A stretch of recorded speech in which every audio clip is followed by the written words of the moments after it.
it. Ain't never lacking to show what I'm packing. He taking it, he magnifying it. They say you ain't bout it. Tell them that you finna make it, but they doubt it. But you rose like the flower. Tell me what it's like to live with superpowers. I don't know, but I'ma get it. I'ma get it. I'ma get it. I'ma get it. I just know that I'ma get it. I'ma get it. I'ma get it. I'ma get it. I'ma get it. Ayy, I got the drive, the bus, the truck, the gas is stuck. I ain't the one to rely on the luck. I put in work and then he show up. I know it's fake, this in the reps, ain't no regrets, I do too much. It ain't me if you seeing I stunt. He calling the plays and I do what he want. This ain't a front, glory to G-O-D. It's what you could do with a mustard seed. It's what you could do when you start to believe. Take fear and you cast it inside of the sea. 100% out of me, cause he gave it all on the tee when he let it bleed. So what is you saying to me? You just insecure about the love that turned me to a beast. I take a step and I ain't turning back. He made me first cause I know that I'm last. I ain't got time for no thing in the past. Learn from it first and then I react. Hands off me, don't hold me. Get it jumping like a trampoline. All truth ain't no trolling. We in good hands, no folding. They say you ain't bout it. Tell them that you finna make it, but they doubt it. But God did it. But you rose like the flower. Tell me what it's like to live with superpowers. I don't know, but I'ma get it. I'ma get it. I'ma get it. I'ma get it. I just know that I'ma get it. I'ma get it. I'ma get it. I'ma get it. I'ma get it.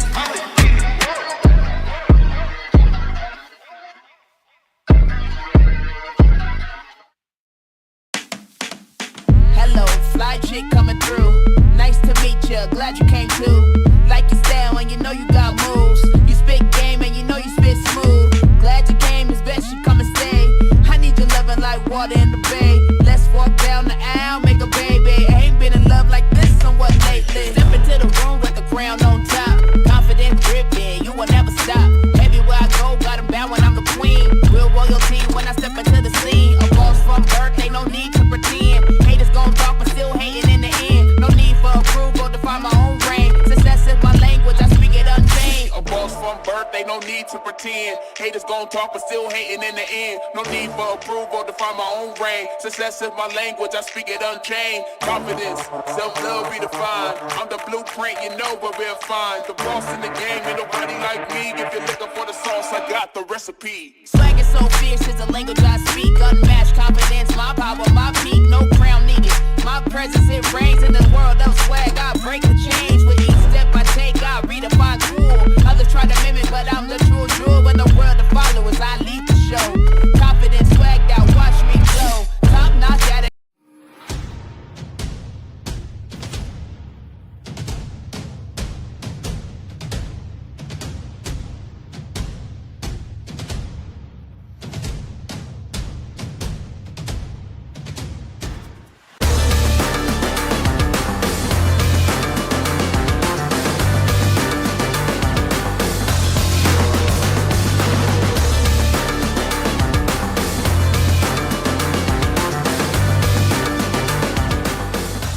Welcome to the Mecca of high school softball in the state of Ohio, and welcome to the 2025 OHSAA Softball State Championships. It's the Final Four, and we kick things off with the Lady Lex out of Lexington.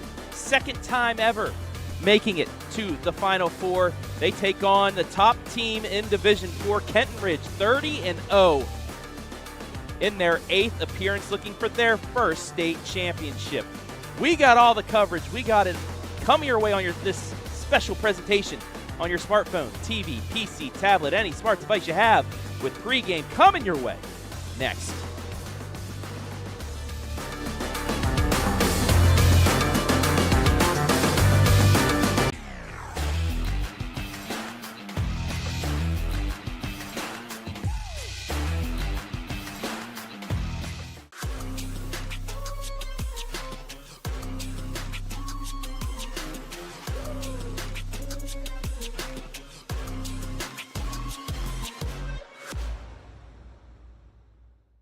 Looking for the best high school sports coverage in Ohio?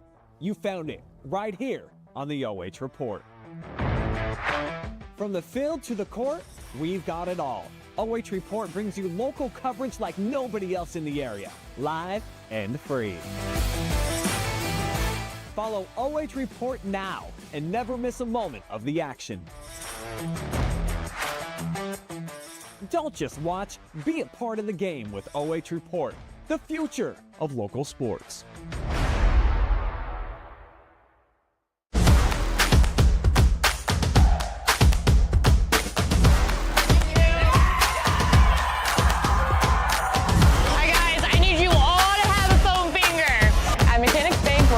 Community. Whether it's supporting our local teams or cheering you on in life, we're here for you in every victory, big or small. Mechanics Bank!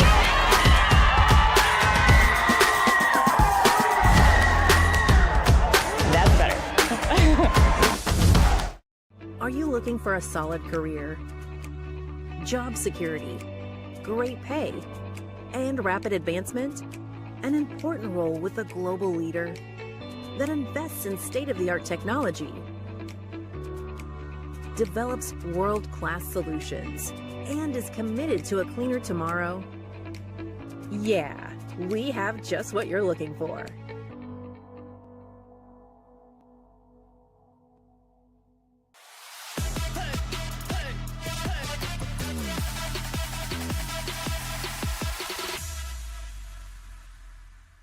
From opening day to hoisting the hardware, it's all right here on the OH Report.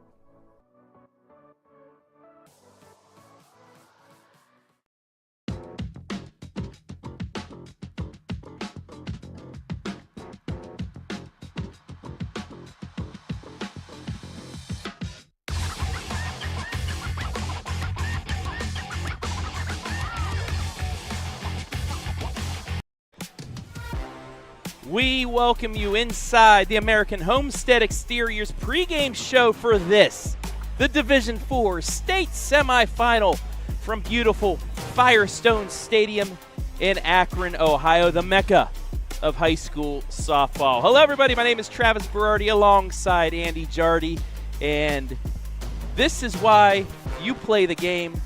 You play, you practice to get to this point and have a chance to play for state championship. There's just nothing better. I mean, this is a great atmosphere here today. Beautiful venue. A perfect day, by the way, too. It finally decided to be summer. I mean, Yeah. This is exactly what you want for this. There's not going to be any sort of weather issues that are going to, affect a team one way or the other. This is perfect weather that you would want for a state semifinal. And let's get into the pregame show. And look at Lady Lex. Second ever state Final Four appearance, outscoring their tournament opponents 23-3, and they're pretty good on the base pass and pitching. 423 on base. They scored 243 runs. Pitching-wise, a 138 ERA, 277 Ks. They knocked off two top 10 teams in the regional to get to this moment, so this team is battle-tested. Battle-tested, and they are playing arguably their best ball of the year in the tournament here, the regional tournament against Lake and Bryan. 9-1, 6-1, big wins there. They beat Clear Fork 6-2, and then that dramatic win against Ontario 2-1. So they've been tested in close games, and they've been able to beat teams big, too. Well, then let's take a look at their tournament path. And this fly in, they were down to the last 4 outs. Yeah. That base hit scored 2. They're down 1-0. They end up knocking off their rival 2-1 in that state semifinal to get into the regional, or get to the district final, and then to the regional. They had a rematch in the district championship game as well. They took on Clear Fork, who they beat earlier on, but Makaree Chapman hit a rocket out the left center field. One of the 2 home runs they hit in that inning as they pulled away late. They were up 3-0 early on, but they pulled away late to take out Clear Fork 6-0. They then went on against 2 state-ranked teams in the regional at Clyde High School. And again, they showed off the bats.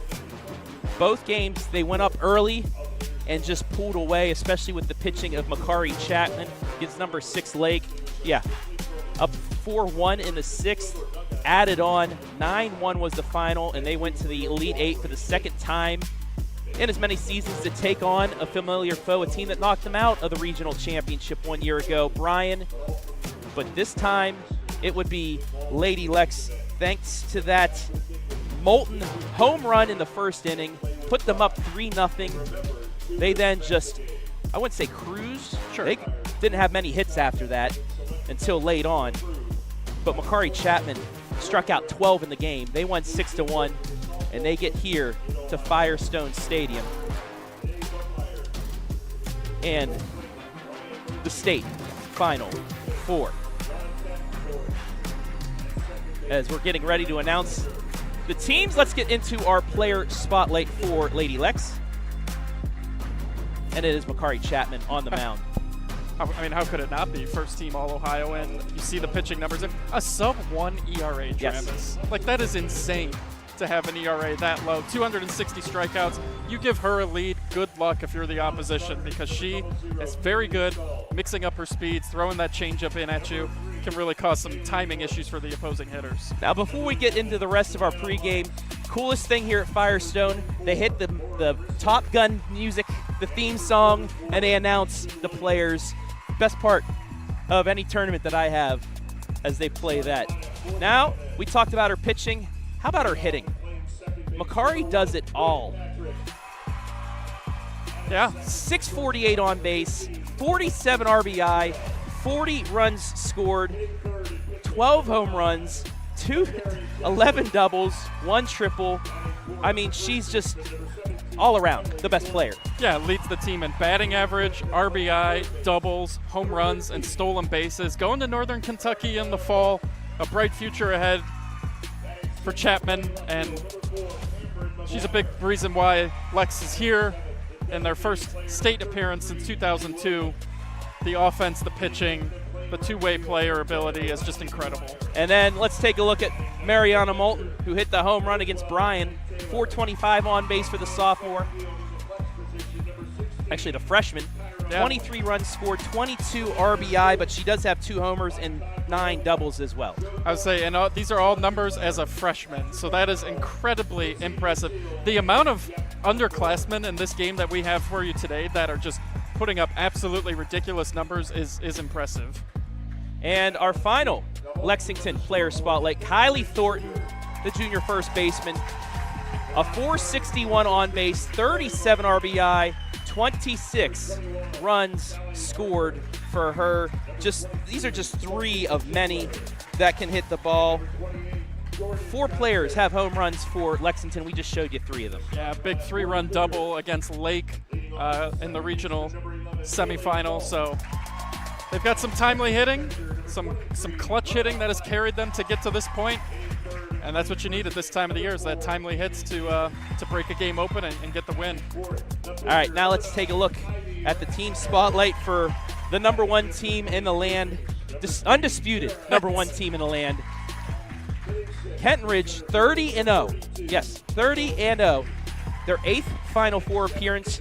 4 times were they runners-up. 4 times did they lose in the semifinal. They have yet to win a state championship, but this year they want to get that at 30-0, outscoring the tournament opponents 83-3. Unbelievable. 48 home runs this season, 414 runs scored. Yeah. And defensively only allowed 30. Yeah, I mean, the numbers are just ridiculous. It's like they have put the difficulty setting on the easiest possible one and have just obliterated everyone in their path. There's a reason they're number 1. There's a reason they're undefeated. I mean, these numbers are just unreal. You're going to have to play a perfect game if you're going to beat them. And for our player spotlight, Ivee Rastatter, both hitting and pitching. 17 home runs, 68 RBI, and 200 Ks as a pitcher. Just crazy. Yeah, and she tied the OHSAA record for home runs in a game with 4. They're going to play the anthem, so we're going to take a quick break. We'll be back with Keys after this. Are you looking for a solid career, job security, great pay, and rapid advancement? An important role with a global leader that invests in state-of-the-art technology, develops world-class solutions, and is committed to a cleaner tomorrow? Yeah, we have just what you're looking for.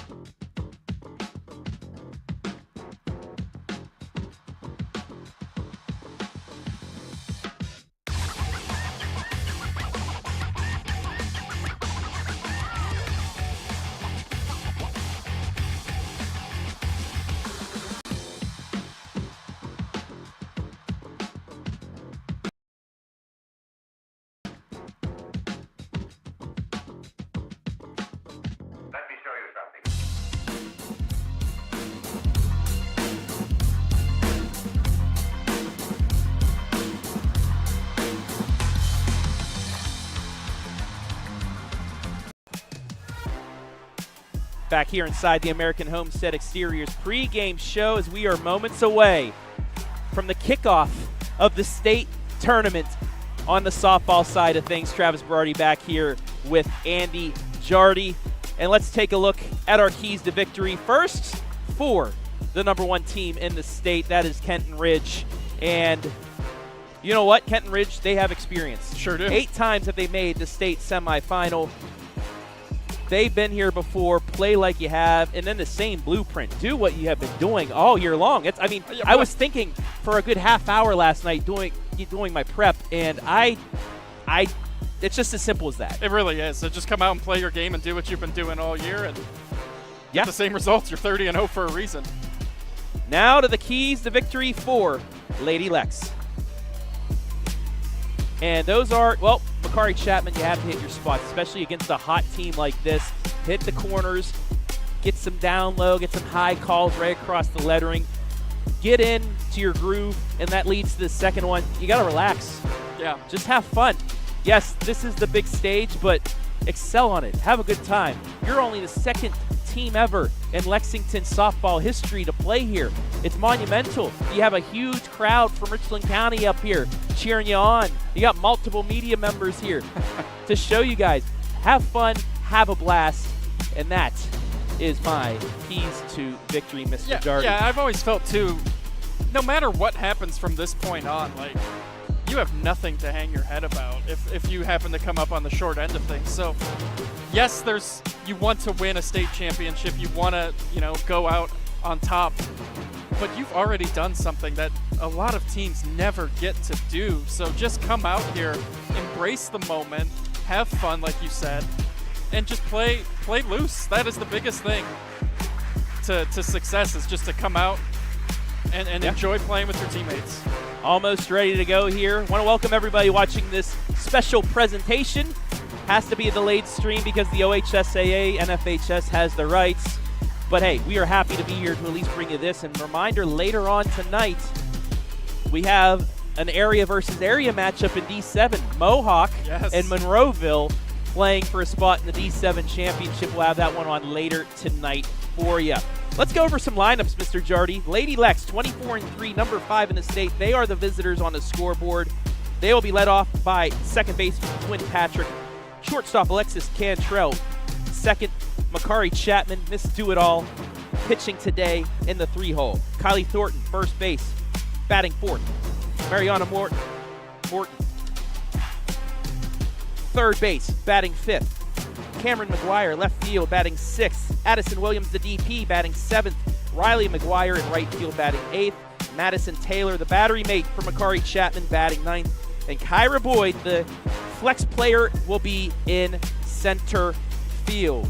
As for Kenton Ridge, Lily Folk, the second baseman, will lead things off. Brenna Fife, the catcher, in the 2-hole. Jaden Davis, first baseman, batting 3rd. Ivee Rastatter, the freshman phenom, pitching today, will be 4th. Cara Kamen, third baseman, batting 5th. Kendall Massey, center fielder, batting 6th. Kyan Tyson, the designated player, batting 7th. Annie Bingham, the shortstop, batting 8th. Chloe Glass, the right fielder, batting 9th. And Kylie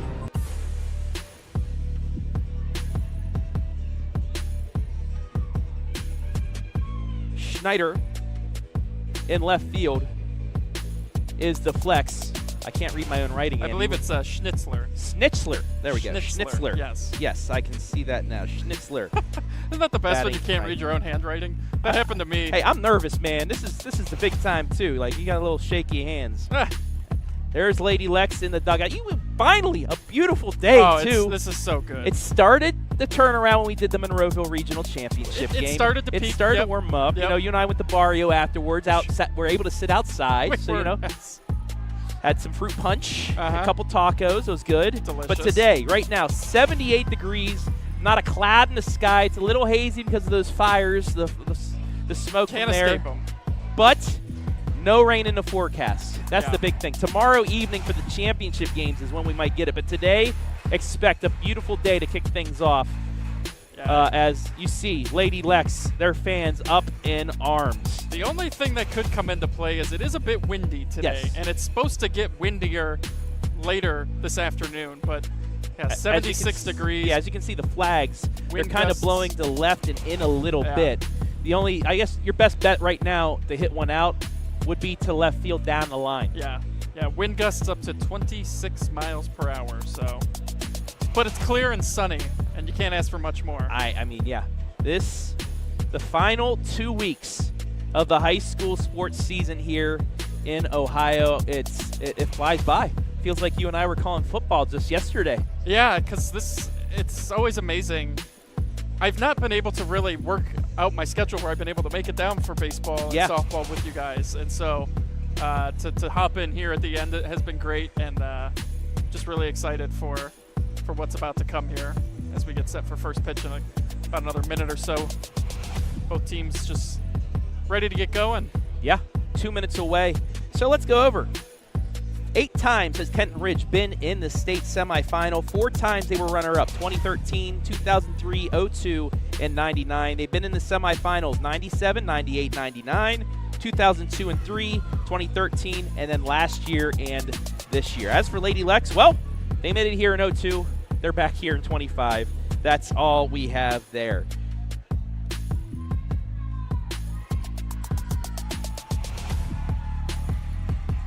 Kenton Ridge all the way out of Clark County. They've traveled well. They've got a mascot, which is always a plus. Kenton Ridge has won in 5 innings 19 times this season. They won in 6 one more time. They did go to 9 innings against Miami East in game number 2, but they have yet to have a loss. Lady Lex, game 2 to New Philadelphia, lost 8-0. They lost to Madison 2-0 and Big Walnut 2-1. But they have some key wins as well. They did beat New Philly 4-0. Norwayne 18-6. Worcester they swept 10-0. Perkins 16-0. Ashland 12-11-1. And like we said, Clear Fork 6-2 at Clear Fork, and then 6-2 in the championship game. Kenton Ridge knocked off a Final Four team in 5 innings in D7. Portsmouth Notre Dame, they beat them 14-0. Beat a team from West Virginia as well, Spring Valley, 7-1. But they have just dominated tournament action. They beat Dayton Meadowdale. I'm sorry, Dayton Meadowdale. Although hats off for you guys playing. Yeah. Other teams have forfeited. They beat them 35-0. That's crazy. Yeah. They've got 14 shutouts this year, does Kenton Ridge. Lexington has 8. I mean, there's been stretches where this season, Kenton Ridge has scored 30-plus runs on 2 separate occasions. Or, excuse me, 3 separate occasions. Twice they've scored 35 runs. It's just the numbers offensively they're just ridiculous. There's really no other way to describe them. Let's play some softball, shall we, Mr. Jardy? Let's do it. Quinn Patrick. 453 on-base percentage. Takes ball 1, and we are underway for the Division IV State Semifinal. Corners pinching in, expecting a bunt perhaps here from Patrick.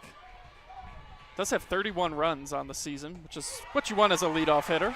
That one in there for a strike, and we take a look at our first Rinehardt Insurance Agency replay. Pipe that in the outside corner. We're even at 1-1. She does have 200 strikeouts, but you can put the ball in play. Mm-hmm. If it's a good pitch, you got to take advantage of it if you're Lexington. The 1-1. Little ground ball to short.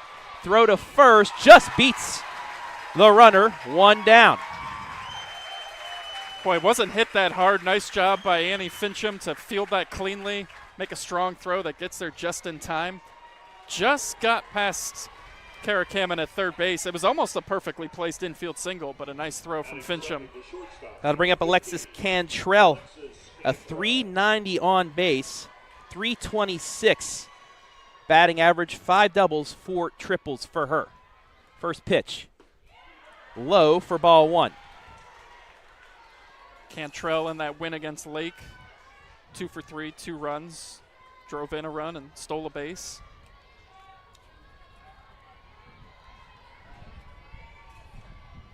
The 1-0 pitch. It's low as well. 2 balls, no strikes. Cantrell, 9 walks on the season, 10 strikeouts for her. It's a pretty good ratio. Not bad. Not bad at all. Was 0 for 3 with a walk in the regional championship game against Bryan. The 2-0. That's in there. It's 2-1 as I kind of like early on waiting till you get a strike just to get a feel for this pitcher. Well, and that's what you want to do early on, too, is, you know, see as many pitches as possible, help the person on deck and the rest of your lineup. The more pitches you can see at the plate, the better look everybody gets. Line drive, base hit. Put it past the 6 hole, and Lady Lex has the first hit of the ball game. Great job by Cantrell there. Waited for her pitch, got ahead in the count, 2-0, took a strike, and then she was locked in, ready to go, didn't miss her opportunity, smacks a base hit into left, and Lex gets their first base runner of the game. Second leading stolen base runner is the freshman. 27 games played, she has 14, and here comes Makaree. Get your cameras out, everybody. This is the matchup right here. First pitch inside for ball 1. Now, I will say, we said experience for Kenton Ridge, but the pitcher, she's a freshman. This is her first time out here. You can't let her get settled in, especially early on. Yeah, she's fallen behind the last 2 batters now. The 1-0. Off the end of the bat, foul. We're even at 1. Boy, she just missed taking that down the third baseline, which would have probably been an extra base hit. At least set up runners at the corners at the least. Just a little tardy on the swing. The 1-1. Popped it up in short center field, and to make the catch, Massey for the second out. It's a big out right there when you can get Chapman. Yeah, got the rise ball. Got her to swing up on it, and it's 2 down for Thornton. Thornton, a .461 on base, .402 average. She is one of 4 players with home runs this season. She has 3, also 5 doubles. Runner on first, 2 down here. Top of the first of this D4 state semi. Holds off a little bit high for ball 1. This might be a situation where you consider trying to take second base. You got your cleanup hitter up if you do get thrown out. Have Thornton lead off. Runner will stay put there as ball 2 is taken.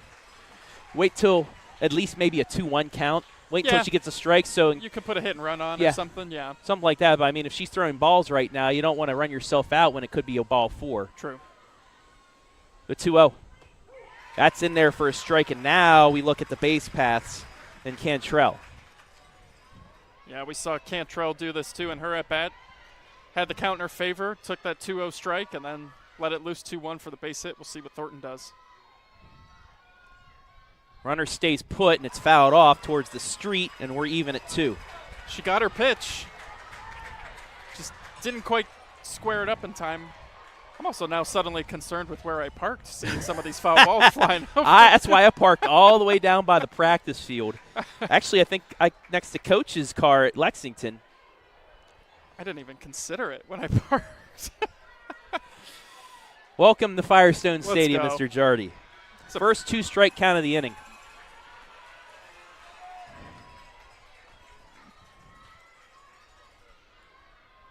The 0-2, or the 2-2. Fouled off. We'll go again. Something 2. Something in 2. Good pitch right there. Nice job by Thornton to foul it off. Got to admit, for a Wednesday afternoon, morning. I'm sorry, it's only 10:07. I got up way too early today, but it was worth it. Still a decent crowd here on a work day. Yeah, this is great. Another 2-2. Just missed outside. We're full at 3-2. Here's the replay. We're at an angle. Yeah. But it did look, she was outside anyway. It looked a little high. Yeah, it looked a little high and outside. Now, runner will be off with the pitch. You just got to find a way to put it in play. If you're Kylie here, choke up, put the bat on the ball, create chaos. The payoff pitch. Fouled off again. Defensive swing there by Thornton. And you'll take that all day. 8th pitch of the at-bat coming up. A battle here early on. And we talked about it on our last stream. Momentum at-bats, especially early on right here. Rastatter, if she can get a strikeout, maybe calms her a little bit. But if Thornton can get the walk, you got a runner in scoring position early on. Or a hit. Another 3-2. Ground ball right back to Rastatter, and she's going to get out of it. Battled there for the 3rd out, but she gets the final out. Leaves Lex off the board. It's 0-0 as Kenton Ridge will get their first at bat after the break. Are you looking for a solid career, job security, great pay, and rapid advancement? An important role with a global leader that invests in state-of-the-art technology, develops world-class solutions, and is committed to a cleaner tomorrow? Yeah, we have just what you're looking for.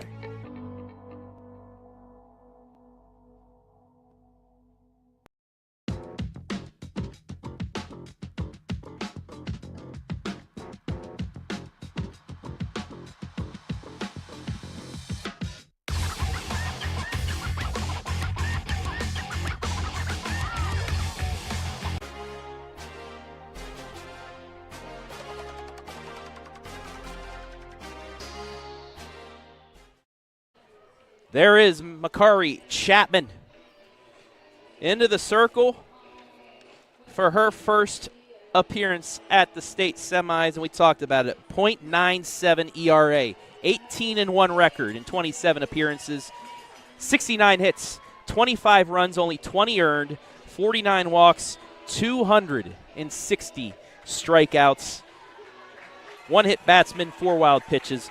Opponent's batting average, 137. OBP, 214. Yeah, hasn't given up more than 1 earned run in 6 straight appearances. Coming off back-to-back complete games against Bryan and Lake. Combined in those 2 games, just 7 hits, 2 earned runs, 20 punch-outs.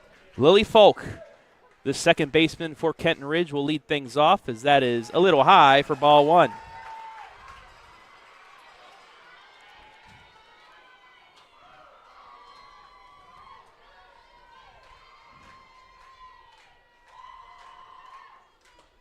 Check swing, but it's in there for a strike. It is 1-1. Yeah, Lily, the prototypical leadoff hitter. 3rd on the team in runs, leads them in stolen bases. Got to find a way to get her on base. Obviously, if you're Kenton Ridge, we're not going to say anything they don't know already. They're undefeated. They know what they have to do. Chapman behind, 2 balls and a strike. That's in there. We're even at 2. And that's big for Chapman, too. Like I said early on, hit your spots. Yeah. The 2-2.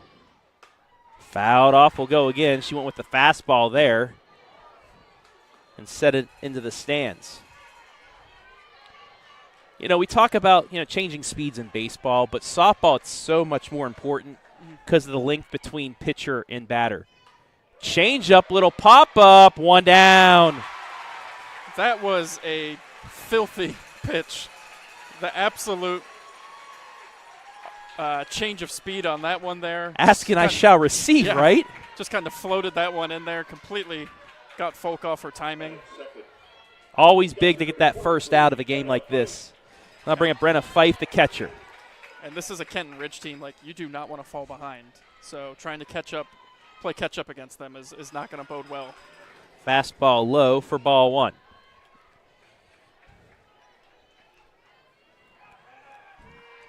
North Central Ohio, we have many teams actually here today as it's ball 2, well, this weekend. Lexington, Mohawk, Monroeville. You also have Mount Vernon and Doughton here. 5 teams from our area, at least, our coverage area. The 2-0, fouled back, it's 2-1. Good swing there by Fife. Like I said, we'll have coverage a lot, delayed stream of Mohawk and Monroeville later today, and then we'll have Doughton as well And if any of our teams make it to the championship game, we'll have those for you. The 2-1. Fouled off. It's 2-2. Chapman's battled back.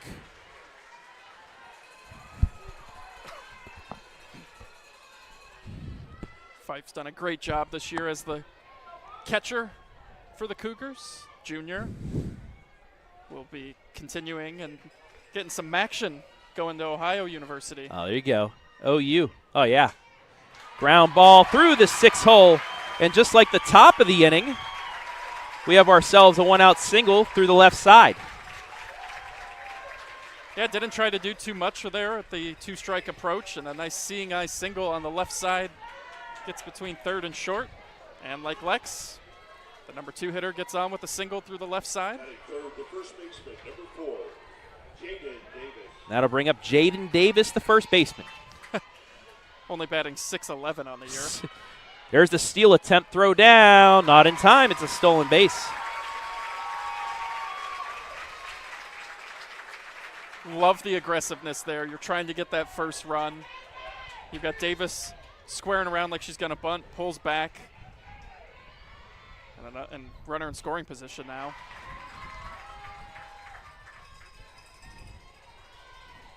Two 2-0 the count. Especially, you want to get this out ahead of Rastatter. Yeah. The 2-0. Popped up. Great job by Chapman to get the second out and keep the runner from advancing. 2 pop-ups to first base here in the first inning. Yeah, and falling behind in that count 2-0, especially too, to come back and get that out right there is huge. Keep the runner at second base, and now you go after one of the best in the game. First pitch, she pops that back. You can hear the crowd every time she takes a swing. Ooh. 17 home runs, 68 runs batted in, and she's a freshman. A freshman. Tied the OHSAA record for home runs in a game with 4. 4 home runs in a game, Travis. And the team broke the record, I think, with 12 in that game. Yes, they did. Fouled off again on the end of the bat, and Chapman exactly where she needs to be right now against Rastatter, 0-2, where she can now work the zone. Yeah, see if she comes in with that off-speed stuff here. You don't want to make too good of an 0-2 pitch, you know what I mean? You don't want to throw like a strike. Make this somewhere off the plate, make Rastatter chase. Popped up, that one out of play, will go again. So you're seeing with the speed of Chapman, Rastatter late on these. Yeah. You got to think, does she go off speed? And if she does, will Rastatter connect? True. Yeah, sometimes, that's a great point. She's been behind the fastball. Don't slow it down for her. The 0-2, that's high. Did go off speed. It's 1-2.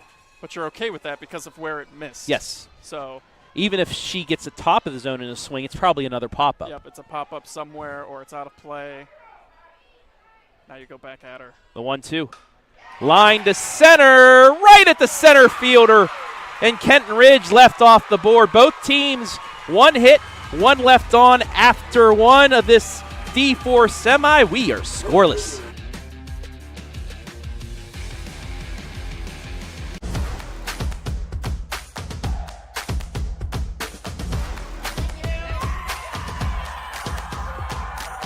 Hi guys, I need you all to have a foam finger. At Mechanics Bank, we're all about the community. Whether it's supporting our local teams or cheering you on in life, we're here for you in every victory, big or small. Mechanics Bank.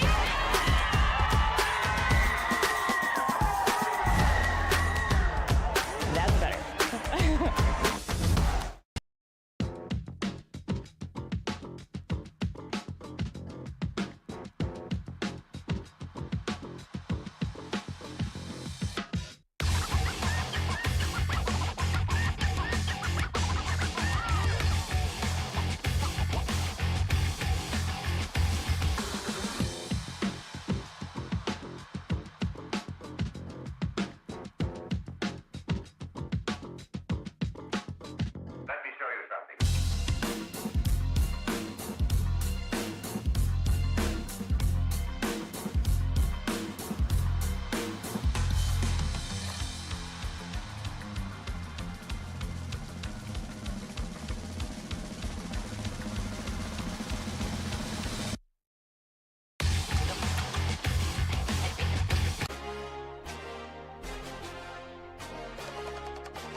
One inning in the books here in this D4 state semifinal. We take a look one more time at that replay, and she got the meat of the bat there, but hit it right to the center fielder for the third out. That's a nice job by Kyra Boyd out there in center, too, because line drive into the gap. This is going to be 2 for Moulton. Ball is bobbled, but she is in with a stand-up leadoff double, and Lady Lex got something going here in the second. wasting no time, Moulton smacks one into right field, opposite field, leadoff double. She had the big 3-run homer against Bryan. Now she gets a big leadoff double. We talked about momentum at bats too. The way that last inning ended, huge momentum shift to come out then and get that leadoff double is so crucial. Double number 10 for Moulton on the season. That'll bring up Cameron McGuire. 431 on base. Take strike one. 365 average. She does have 18 RBI, 4 doubles and a triple. But right here, you just want productive outs at the least. Hit to the right side, a ground ball, move the runner up. Yeah. The 0-1. And there's a perfect way to do it. Bunts it down, throw to first in time, moves the runner up 60 feet. And with one down, Lady Lex with a runner 60 feet away from giving the 1-0 lead. Perfectly executed. Placed it where the first baseman wasn't going to be able to make a throw to third. And an excellent job there. Get that runner over, just one out. It's as textbook as they come. As I was saying when the inning started, though, with Kyra Boyd, the way that she was able to make that big catch. Yes. That's a difficult play. We talked about the win. That ball was dying, and for her to be able to come in and make that run and catch was really impressive. She sprinted in to get that. That'll bring up Williams, the DP, down the line, but it tails foul. 0-1. So crucial to take the lead first. Yes, especially in a game like this. Addison Williams, 353 on-base percentage, 317 batting average, 18 RBI, 6 doubles, 1 triple, 2 home runs out of the 7th spot. No balls and a strike. Fly ball, right field, caught, bobbled by the right fielder. Run's going to score. This may be a double play. I think she left early. She left early because of the bobble, and there's the out. My. The bobble caused her to leave early. We'll show it to you right here. She left right there, and it's bobbled and caught. Everybody saw it, and just a tough break for Lady Lex.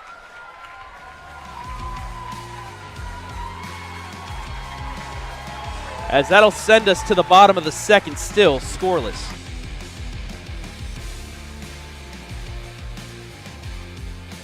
Are you looking for a solid career, job security, great pay, and rapid advancement? An important role with a global leader that invests in state-of-the-art technology, develops world-class solutions, and is committed to a cleaner tomorrow? Yeah, we have just what you're looking for.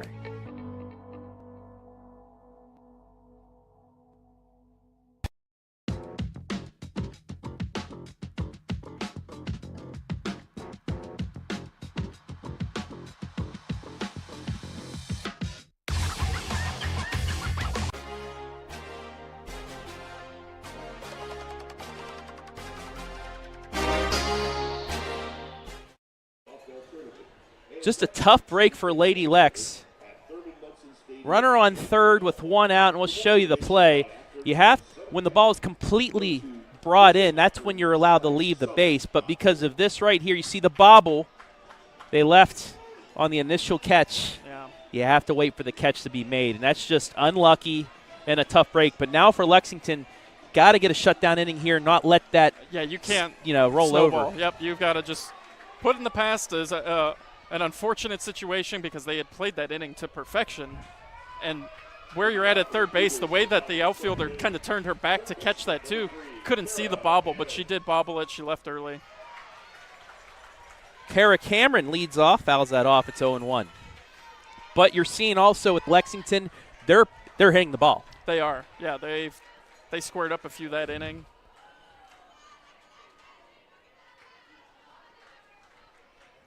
The 0-1. Just outside. We're even at 1.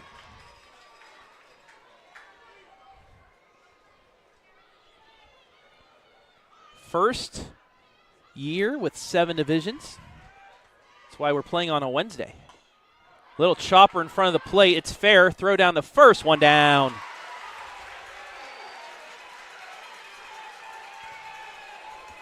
Nice job there by Taylor to collect herself as the runner was right in front of her and throw a dart the first for the first out. Yeah, that's not an easy throw, you know, trying to throw with the runner barreling down the line like that. And so far, too, you got to like what you're seeing with Chapman, too. Not a lot of hard hit stuff.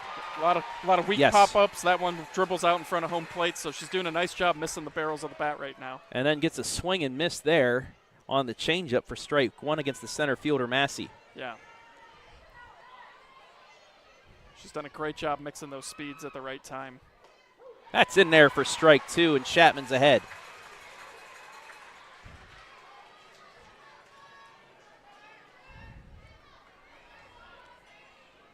So like I said, the first of 14 semifinals. Yeah. 21 total games here at Firestone Stadium, but the folks here in Akron and at Firestone Stadium saying you can have the field for the week. We want you to have every game here, and this is going to be fun if the weather can hold off. The 0-2, fouled off. I know this is your first time at this facility, and you were like, wow, this place is sweet. It gives a league of their own vibe. Yes, it does. That's what I felt like. I thought we were coming to watch the Rockford Peaches. Right? But, yeah, it's turned 100 years old this year. Yeah. The 0-2, again, swing and a miss, strike 3, 2 down. First K for Chapman. First one of the game, yeah. Did a great job attacking, got ahead in the count. Kept Massey sort of off balance the whole time. She was sort of shaking her head after the 0-2 count. I'll bring up Cayenne Tyson. Check swing, did she go? Yes, she did, strike 1. And again, 2 quick outs. Get this third out. Clean slate after 2. Don't worry about what happened in the top of the inning. Yeah. And again, she went off speed there to start. Tyson was sitting fastball and got a little aggressive there. And then there's the fastball, but low, and we're even at 1. Yeah, Chapman's doing a real good job taking advantage of the aggressiveness of the Kenton Ridge hitters. She's been really mixing those speeds up. The 1-1 pitch. Check swing, did she go again? They're not even going to check it down. Yeah, I didn't think she held that time. One. It's 2-1. That first one, definitely looked like she went around, but the 2-1 high. It's 3-1.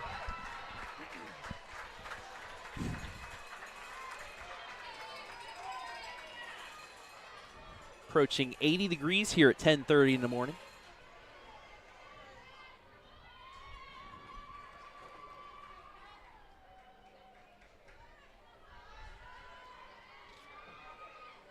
The 3-1. Ground ball, just foul, and the count is full at 3-2. got in on her hands there. See what Chapman decides to dial up here. She drops in that off speed or goes with the heater. The payoff pitch. Swing and a miss, strike 3. They do get the shutdown inning. Chapman back-to-back strikeouts.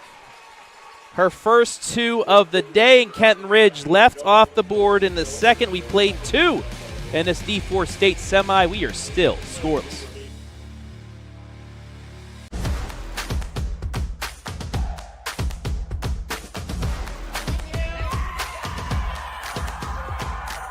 Hi guys, I need you all to have a foam finger. At Mechanics Bank, we're all about the community. Whether it's supporting our local teams or cheering you on in life, we're here for you in every victory, big or small. Mechanics Bank.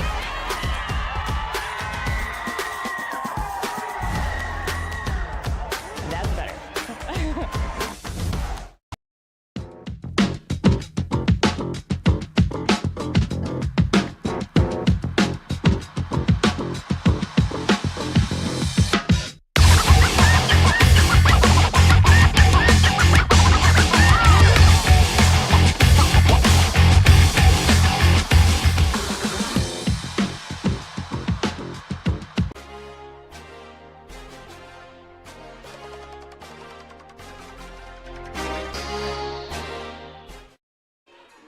Top three.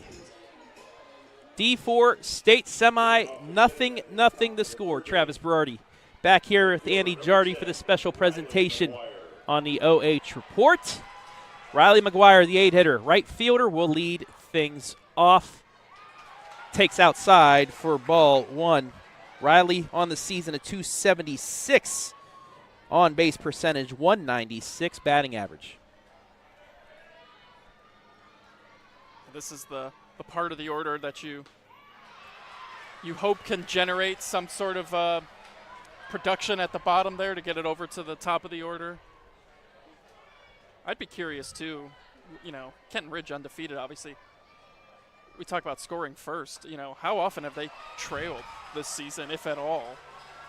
You start to take a lead on them, and well, I did say they won a game in 9 innings, second game of the season, so who knows about that. But, yeah, that's true.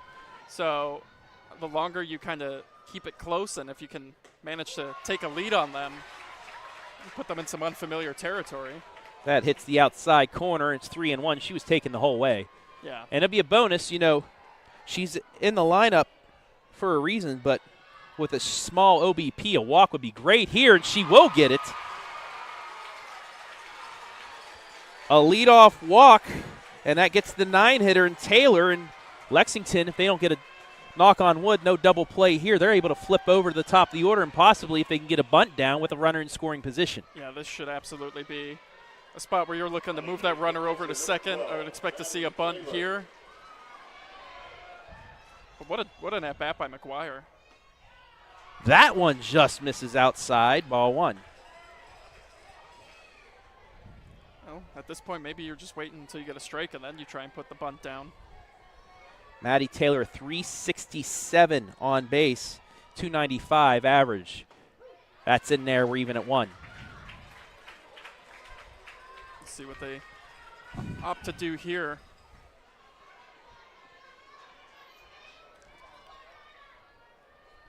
Both first and third basemen in, playing the bunt. She whiffs at it. It's strike 2. This is all about not hitting it right at the fielder. Yeah. You can hit it to the right or left of them, you're most likely going to be successful. You hit it at the fielder, they're going to get a chance at second on the wheel play. Yeah, now you just got to find a way to choke up and put it in play here. And she does, but she pops it up in foul territory. One down, bobbled, but made the catch. But that will flip over back to the top of the order, and Quinn Patrick grounded to short to start things off.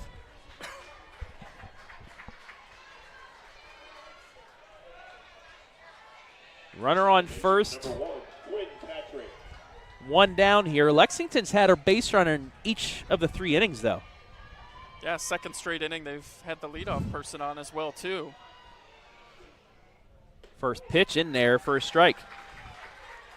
And that's the thing, too, especially against a team that's undefeated, number 1 in the state. You have got to cash in on every opportunity that you're given.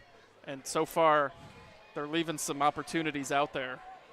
One of 3 players with double-digit doubles. She has 10. Little slap bunt. That's going to drop foul, and she's going to be behind 0-2. Yeah, she's probably thankful that one dropped foul, because charging in, Jaden Davis was ready to catch that. One of 6 players with 20-plus runs scored as well. She does have 11 RBI, but mostly for the runs. That's why she's at the top of the order. Yeah, usually you don't typically see that leadoff spot driving in a lot of runs. They're usually scoring the runs. That's high. It's 1-2.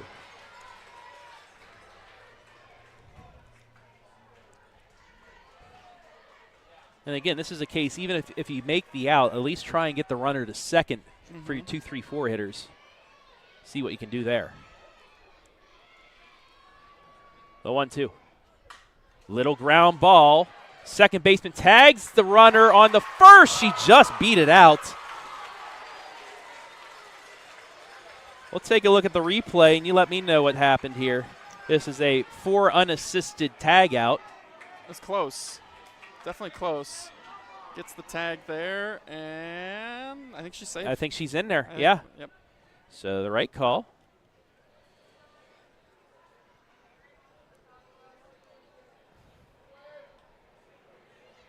Officially, it's a 4 unassisted fielder's choice.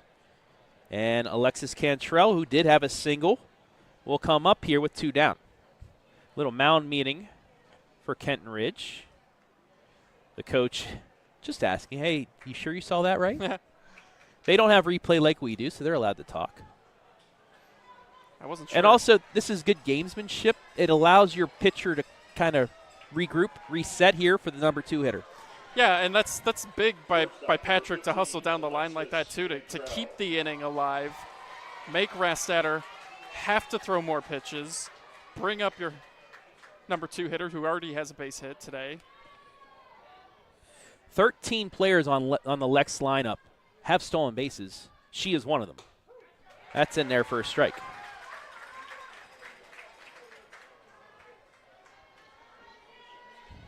It was a 1-2 pitch that Cantrell drove through the 6-hole for the first hit of the game. I know we talked about Chapman's sub-1 ERA, but let's not forget Rastatter's sub-1 ERA at 0.83. I mean, how often do you get this kind of pitching matchup where both pitchers have sub-1 ERAs and start just about every game? Normally you'll get at least 1 in the state tournament, but this is a marquee matchup here. 1 and 5 in the state. The 1-1.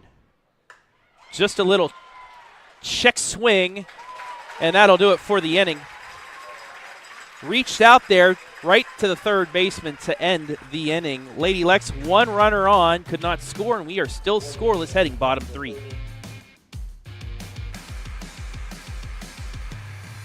Are you looking for a solid career? Job security, great pay, and rapid advancement? An important role with a global leader that invests in state-of-the-art technology, develops world-class solutions, and is committed to a cleaner tomorrow? Yeah, we have just what you're looking for.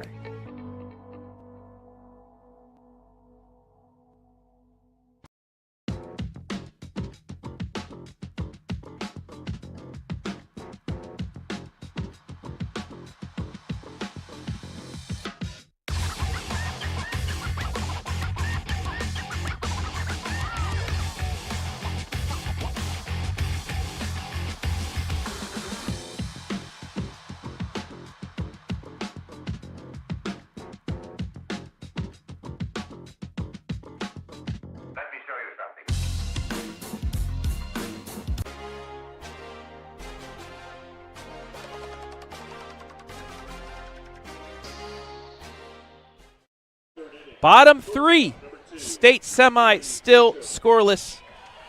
8-9-1 due up for Kenton Ridge. Travis Berardi, Andy Jardy back here at Firestone Stadium as Makaree Chapman on back-to-back strikeouts throws strike 1. We were talking during the break, 20 times has Kenton Ridge not played a full game this year. They went 9 innings against Miami East in Game 2, as that's just outside 1-1. Thornville Sheridan, they beat 1-0. Shawnee 9-4. Spring Valley, West Virginia 7-1. Pickerington North 12-3. The 1-1 bounces in there. It's ball 2. North Union 9-0. London 11-2 and 9-0. And then Cleves Taylor 8-0. Licking Valley 11-1. Honestly, I don't know if they've trailed at all this season. I mean, yeah, we talked about the game that went extras, but they might have been tied the whole game. Who knows? So Lex just doing their part to they've created opportunities, haven't been able to capitalize on them. And I was saying to you during the break that this just feels like we talk about scoring first, but there might only be one team that scores today. Down to third, throw to first, got her. What a play. What a sensational play by Moulton. Goes to glove side there, spins around, gets up, and makes an accurate throw. She looked like she had made that play 100 times already today. That was flawless. Diamond cut play you'll see next Tuesday or Wednesday, whenever we want to do it. So Fincham robbed. And now bring up Chloe Glass, the 9-hitter. Takes ball 1. That's a great way of bailing out your pitcher, too, because Chapman was behind 3-1. Yeah. Got the fastball in there, was late. Keep that leadoff hitter off base. Low for ball 2. Yeah, struggling to throw strikes here, though, to start this third. Yeah, through the first pitch a strike, 3 straight balls, a ground out, and then 2 balls here. The 2-0. That's in there. It's 2-1. Would love to get the second out here before flipping over to the top of the order. Yeah.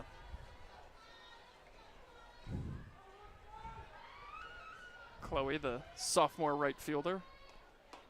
That's high, and again, we have a 3-1 count. Good job holding off there. That pitch up in the zone, it's always so tempting. Yeah. Yeah, that's sometimes I didn't lay off those pitches and it was a nice line drive for an out. Even if you make contact, yeah. Probably not doing anything with it. 3-1 inside, ball 4. It's a 1-out walk, and we're back to the top of the order. And again, a carbon copy of the top of the inning. Only it was a leadoff instead of a 1-out, but still, back to the top of the order with 1 down. Yes. You know what I mean. You Kinda. got Yes, there, maybe. sort of. No. Lily Folk popped out to first, looking to bunt. Takes ball 1. And this is where Kenton Ridge can be dangerous.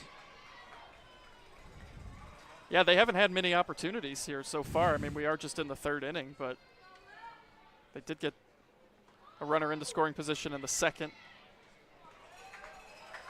Pulls back but takes a strike. 1-1 the count.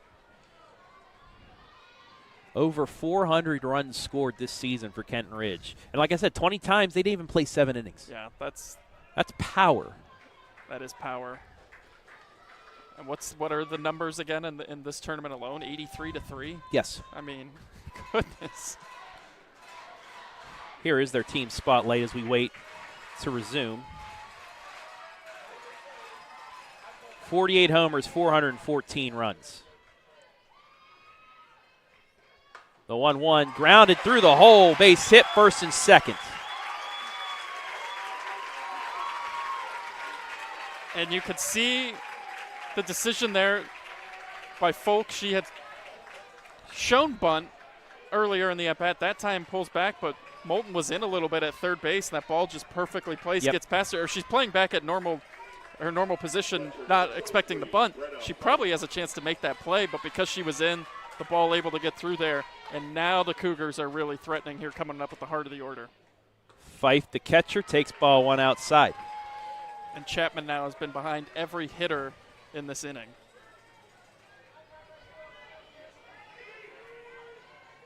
And she cruised through that second with 2 punch-outs. The 1-0. Fouled back, a big first strike there for her.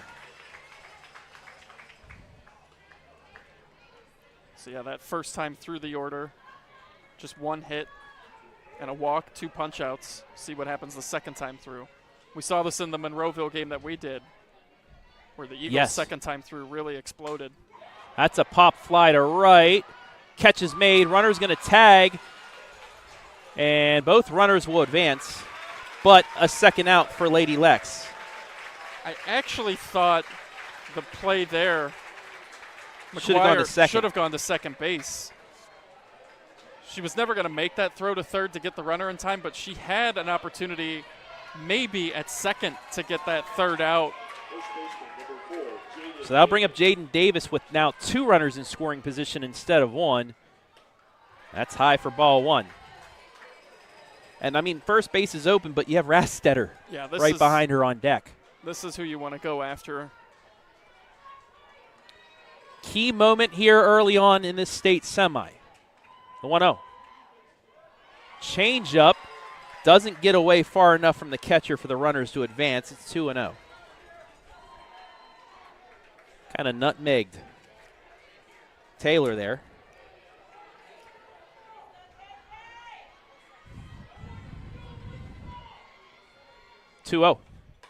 Popped foul. It's 2-1. Yeah, you said it. This is a key moment here in this one. Who's going to score first and really put that pressure on the opponent? The 2-1. High and outside, hitters count. Last time Lady Lex trailed was in the 6th inning, 2 outs against Ontario when they had that seeing eye, no man's land pop-up that gave them the lead and the win. The 3-1 in there for strike 2, and we got ourselves a full count here with 2 down.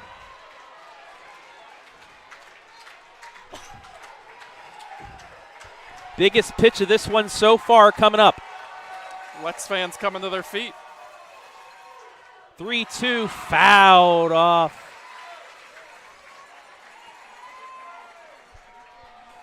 And we'll go again.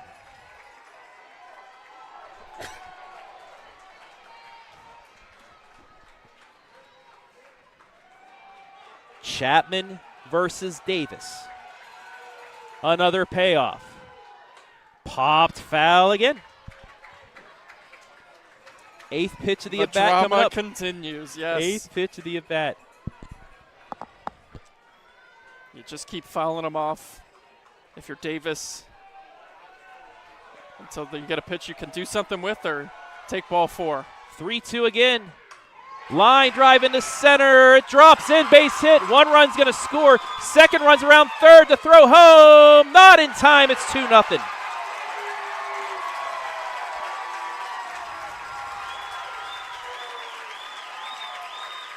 Great piece of hitting there.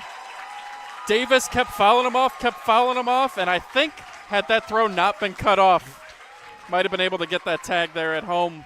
But that little extra time that it took to get the ball to home plate, an excellent job by Folk to slide in there too and get under that tag. And Kenton Ridge now has the lead, and you could see this inning unfolding. Chapman just kept falling behind hitters, and eventually some base runners got on, and we talked about it. You got to play a perfect game against these Cougars. Swings through that one. She's behind 0-2. Got a stolen base as well. But number 1 in the state again strikes first. Chapman's 0-2. High pop-up. Not going to get out of here. Caught for the 3rd out. But Kenton Ridge, a 2-out, 2 RBI single by Davis, has them ahead early on. 2-0 after 3.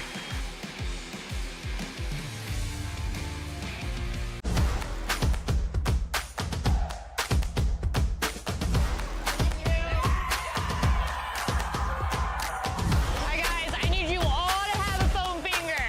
At Mechanics Bank, we're all about the community. Whether it's supporting our local teams or cheering you on in life, we're here for you in every victory, big or small.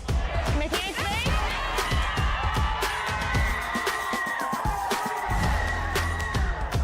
That's better.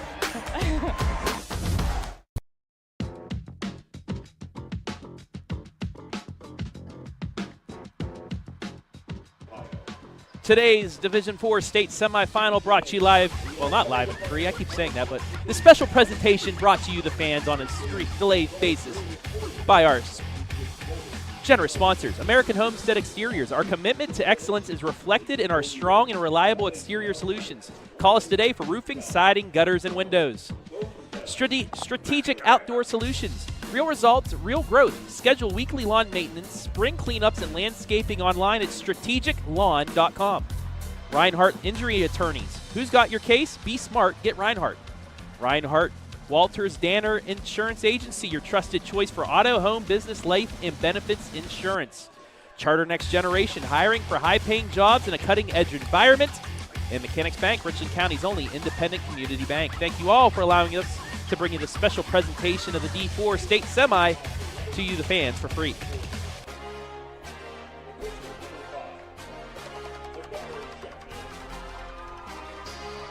Well, time to go to work now if you're Lexington.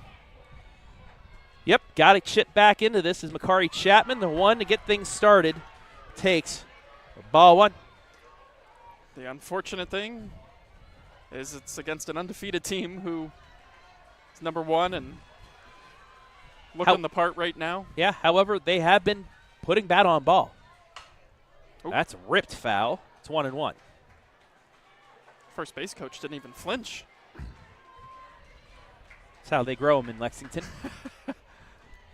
No strikeouts through the first 11 batters, too. So they're putting bat on ball. It's just they need to find some more holes. The tough luck on that tag up.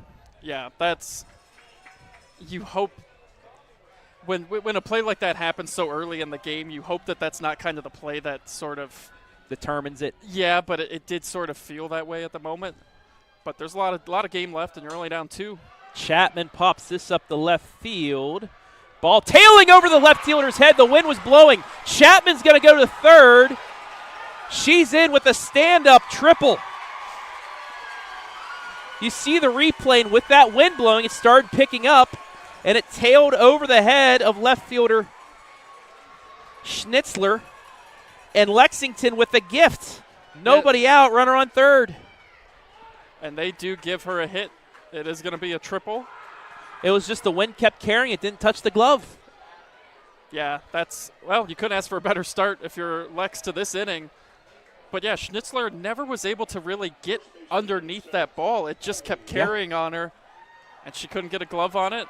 Gets into the corner. And now Lex, who's been threatening all day with traffic. Perfect opportunity here, a leadoff triple, nobody out. Thornton takes strike 1. Grounded back to the pitcher to end the first inning. Outside for ball 1. You know, heard a couple people in the stands too saying sender, but you can't do that. You're trailing. You get the runner at third with nobody out, and you let your offense go to work. The 1-1. Low and outside, 2-1. Because while you need runs, you also want to create stressful pitches. Yes. For Rastatter, and that's what you're doing with the leadoff triple. Now she's going to have to work extra hard to go at these hitters. That's outside. It's 3-1. I did see Kenton Ridge did have a reliever warming up in the left field pen. She's made her way back over here. Because you see it sometimes too, Travis. You know, solo home runs don't beat you sort of thing. And sometimes you give up that home run. Oh, whatever. So what? Nobody's on base. It's a fresh new inning. No, now you've got that runner still at third, distracting you a little bit, and you keep traffic on bases, and it just creates more pressure on that pitcher. Like sometimes home runs are rally killers, so to speak. Yeah. Yes. Bob Walk, former Pirate, always hated solo home runs when the Pirates are trailing by more than a couple runs. But still also, if you give up a home run as a pitcher, it kind of rattles you too. Yeah, it does. Home run would help out here. Big time. Wind picking up again. The 3-1. Fouled off, and we're full. Oh, right into the camera bay up there. Ouch. Everyone's okay up there, but one of the cameramen kind of took that. Well, it's part of the job, Andy. Oh, Brian Skaronski got smacked in the face in a dugout for a baseball game, broke his very nice sunglasses. But we do it to bring you great highlights. Payoff pitch. High ball 4. Held off. First and third, nobody down.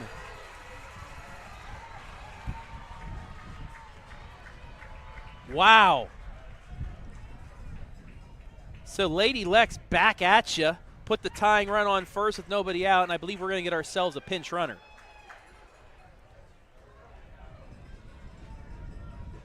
Wind really picking up here now. I don't mind it with the heat. It's 81 degrees already, but yeah.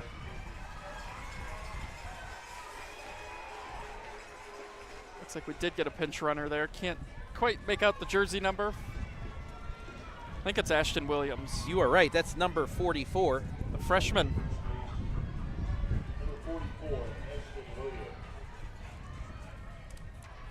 She has 10 stolen bases on the season. First pitch, chopped foul right back at us. It's 0-1.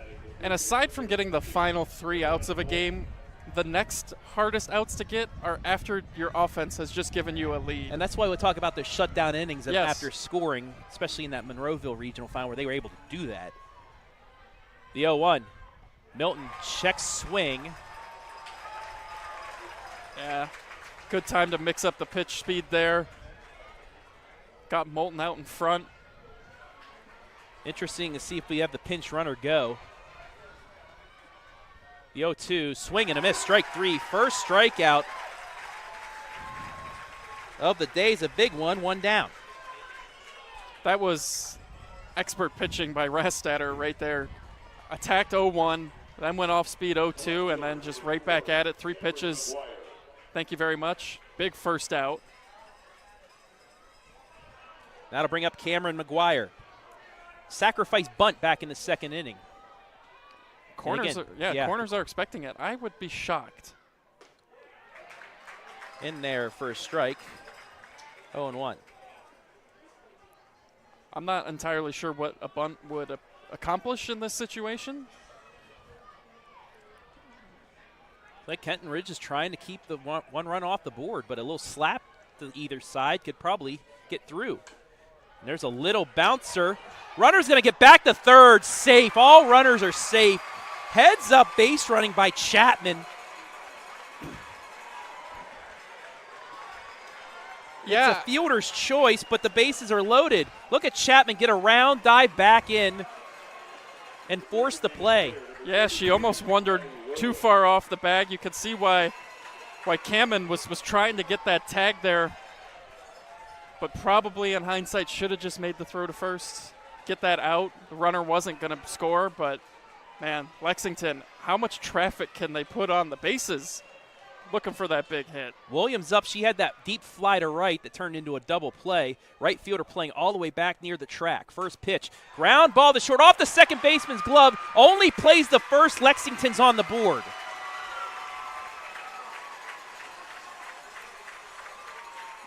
You'll take it however you can get it. They get on the board. A much-needed response run right there. Ball was hit hard. A nice job by Folk just to knock it down, keep it from getting into the outfield. Gets the out. You'll trade the out for a run if you're Kenton Ridge. And now 2 down. Chance to get out of this still with the lead. Bring up Riley McGuire, who walked back in the third inning to lead things off, but Lady Lex is on the board. Only the 31st run given up by Kenton Ridge this season. And just the 4th in this tournament.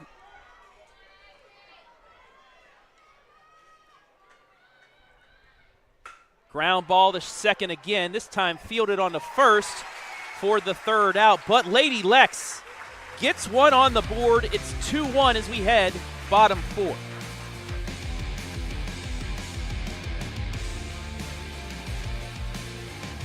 Are you looking for a solid career? Job security, great pay, and rapid advancement? An important role with a global leader that invests in state-of-the-art technology, develops world-class solutions, and is committed to a cleaner tomorrow? Yeah, we have just what you're looking for.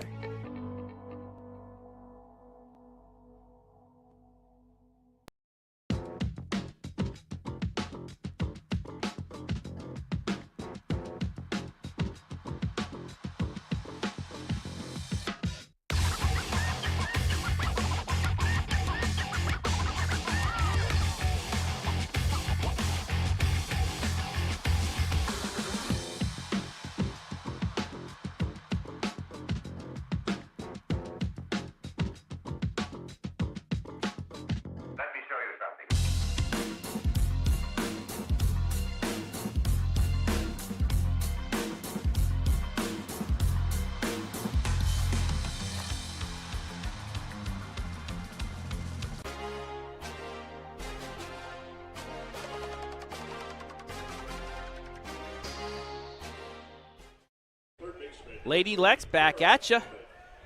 Cut the deficit to 2-1. Travis Berardi. Andy Jardy back here, Firestone Stadium, Division IV State Semifinal.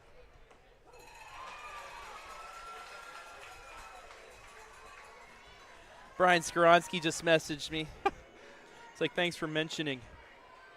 He messaged me too. Hey, dude, that always remember the sacrifice you took. I'm just glad it only broke his beautiful sunglasses and Yes, not his beautiful face. Exactly. Yes. Which is what I thought you were going to say initially, and then you win sunglasses, so let the record show. Yes. But he got a great highlight that day as well. Chapman ahead 0-2. That's outside. Yeah, this is where, again, for Lexington and Chapman, you got to throw up zeros. She fell behind just about every hitter last time out, so good start for her here. Up 0-2, now 1-2. Swing and a miss, strike 3, 1 down. And they say the ball is dropped, but she's going to give herself up. Still got to make the throw.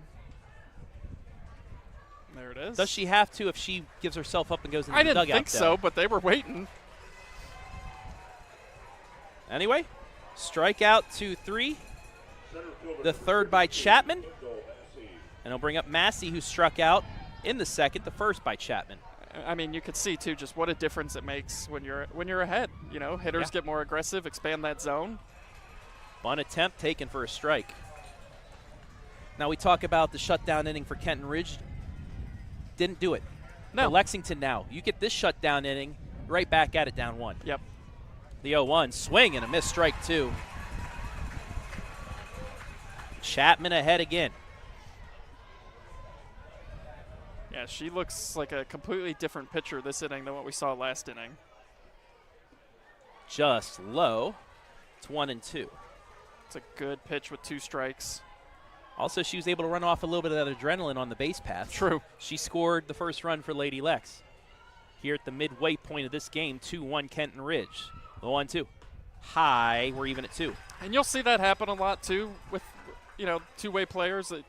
Well, I guess it's any player, but you make a big play defensively, you come in, you get a hit. And I know what you mean by two-way play. She's the leader on both sides. She gets the leadoff triple and then comes out and starts just firing in strikes. Just a reminder, too, we have baseball games going on today, regional semifinals. Brian Skoronsky later on is going to be heading to Hamler, out the Indiana border. All right. Colonel Crawford's playing there. Jonathan Langdon will be down at Massillon for Waynedale and Cardinal Mooney. 2-2. Pop fly to center. 2 down.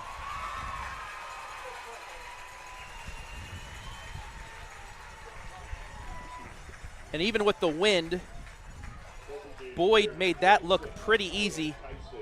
First step always backs, children. Anybody plays baseball, softball. Anytime on a fly ball, first step's always back because you can instead speed up going forward. She played it perfectly. And that's the second out as Tyson takes strike 1. But yeah, 4 games today for baseball. We'll have 2 softball games on a delayed basis, this one as well as Mohawk Monroeville. So a busy day at the OH Report. That's Aren't they all? For strike 2. Aren't they all busy days? But so much fun. Yes. Oh, absolutely. I'm not lying about this or joking. It's a blast doing what we do. And then hopefully, maybe all 4 baseball teams win and both of our softball teams win. We're going to do the same thing tomorrow. Let's go. The 0-2. Popped up. Under it, 3 down. 1-2-3 shutdown inning for Lady Lex. We head to the 5th. Lady Lex looking to tie things back up or take the lead. They trail 2-1.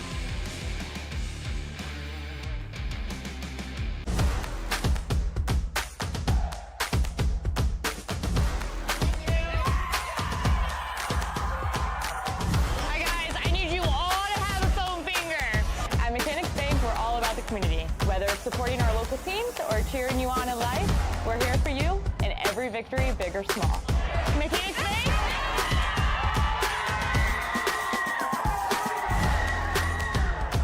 That's better.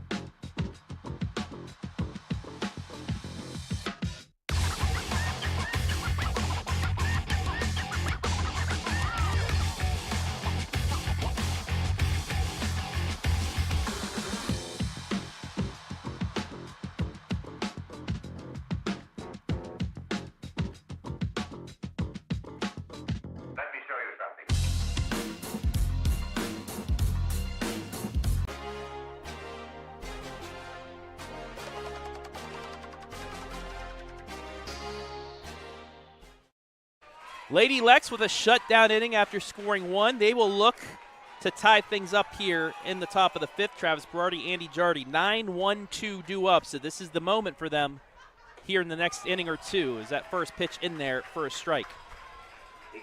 Yeah, you're right there, but you are starting to kind of run out of outs. You got 9 outs to play with here.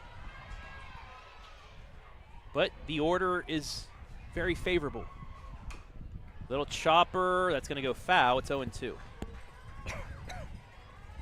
Taylor popped out the first 2 innings ago.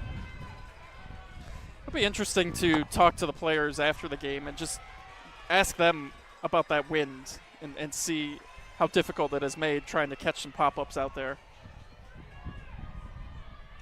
No balls, 2 strikes to the Lex 9 hitter. The pitch. Outside, 1-2.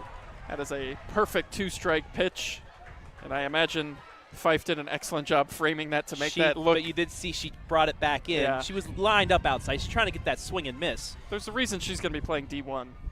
Yeah, a little bit. The 1-2. Held off, 2-2. There it was again. Nice job by Taylor to not offer at either one. I wouldn't leave it up to the umpire's fate, though, if it's close again on a 3rd straight. The 2-2. Ground ball to short. Up with it on the first one down.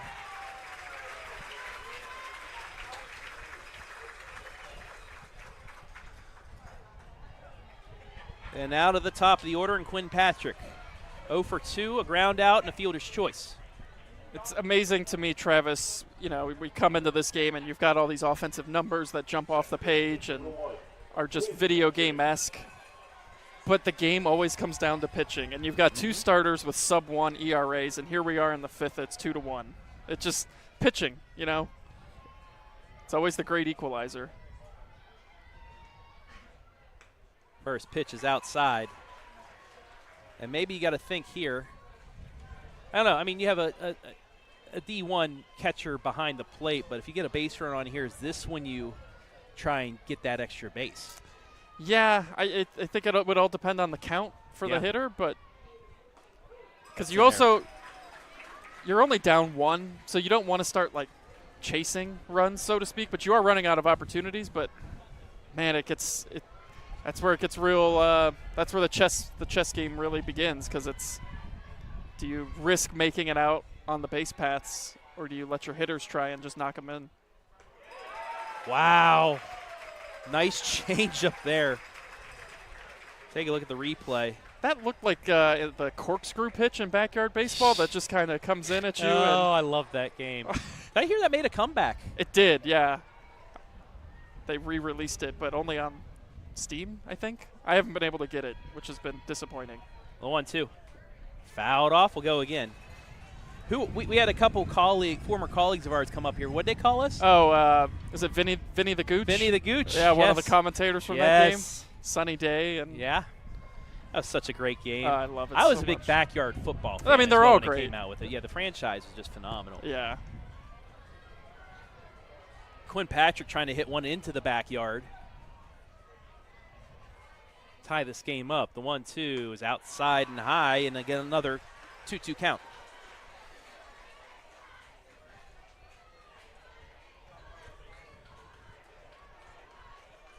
First time Lexington has been to a state semifinal since 2002, the second time ever. Regional runners-up a year ago. The 2-2. Just reached out. Nutmeg, the third baseman. It's going to be an error, but a base runner with 1 down. Hey, that's what you're looking to do with 2 strikes. Just don't go down swinging, put the ball in play, force the defense to have to do something, and it just gets under Cammon's legs at third, and it's a base runner for Lex. She was expecting the hop, but on this turf, it stayed down. Take a look at the replay again, and she's just in between hops. She didn't. This is why you don't stand. You have to charge the ball like that because it will eat you up. Yeah. She let the ball play her there instead of the other way around. And a golden opportunity here for Lady Lex. 1 on, 1 out, and the 2-hitter due up.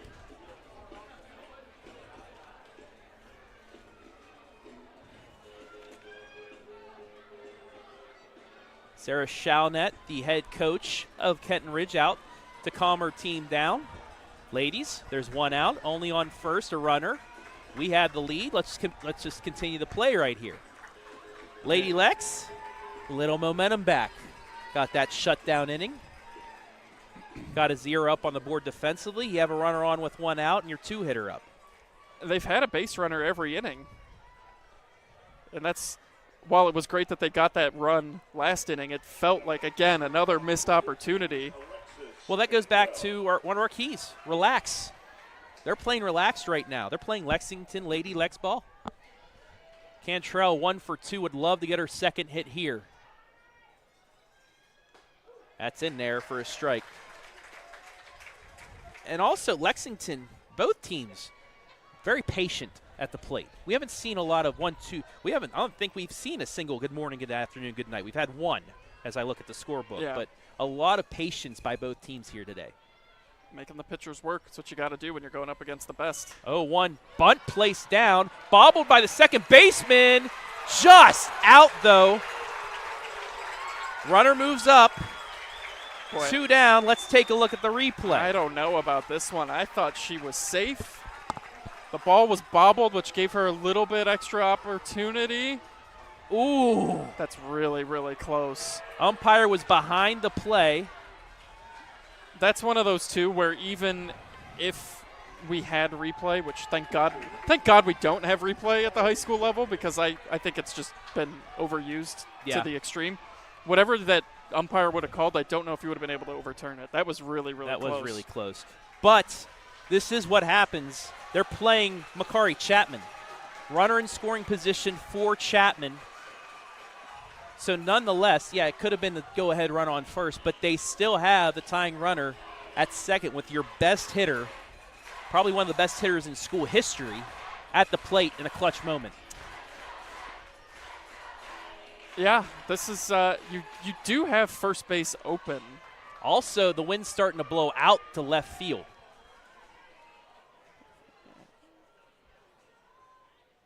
Outside ball 1. Andy, did you take a look at the runner on second? Yeah, the little yeah, I saw that. Yep. Letting her know where they're setting up.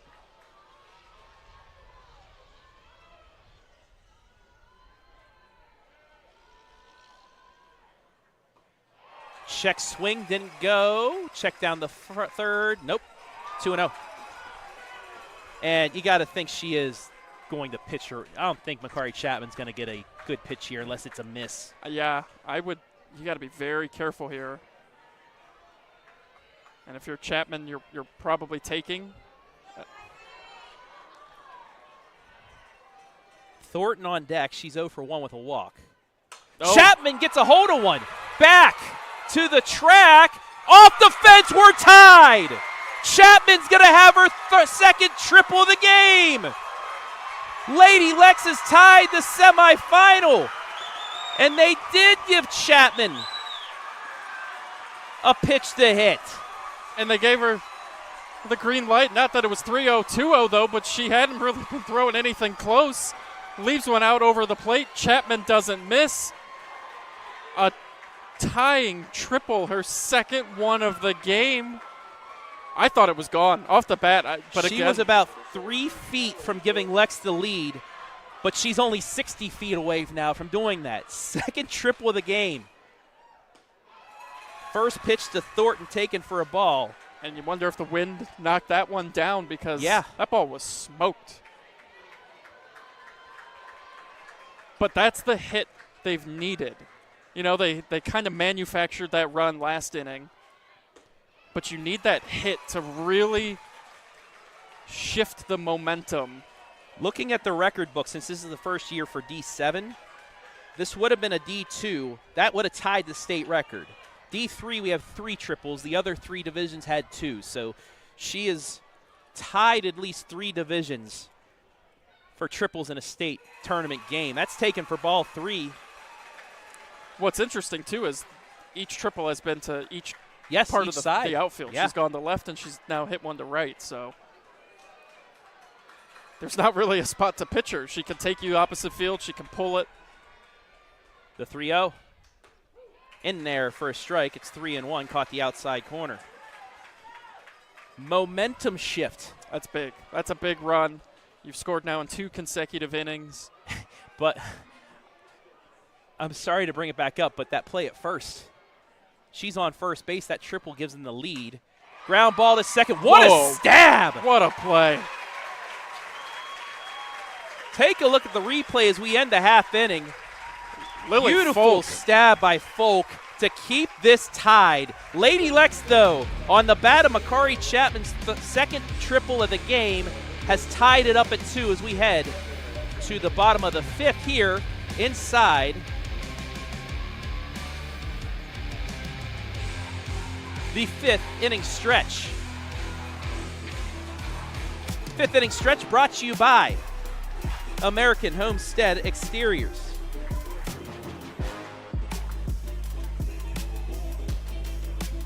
Two 4-0 for Lexington, 2-3-1 for Kenton Ridge, as Lady Lex takes advantage of the air to get the tie. This was a 0-0 game. Let's take you back to the 2nd inning when Mariana Morton hit a double. McGuire sacrificed her to 3rd. Addison Williams with 1 out sent a deep fly to right. The ball was caught, then bobbled, but on the first catch, Moulton tagged up and took off, but it's when the outfielder, the player, makes the complete catch is when you tag up. Throw back to 3rd, double play, kept Lex off the board. Kenton Ridge then, in the 3rd, a 1-out walk to Chloe Glass, a single to Lily Folk. After a pop-out, Jaden Davis a 2 RBI single.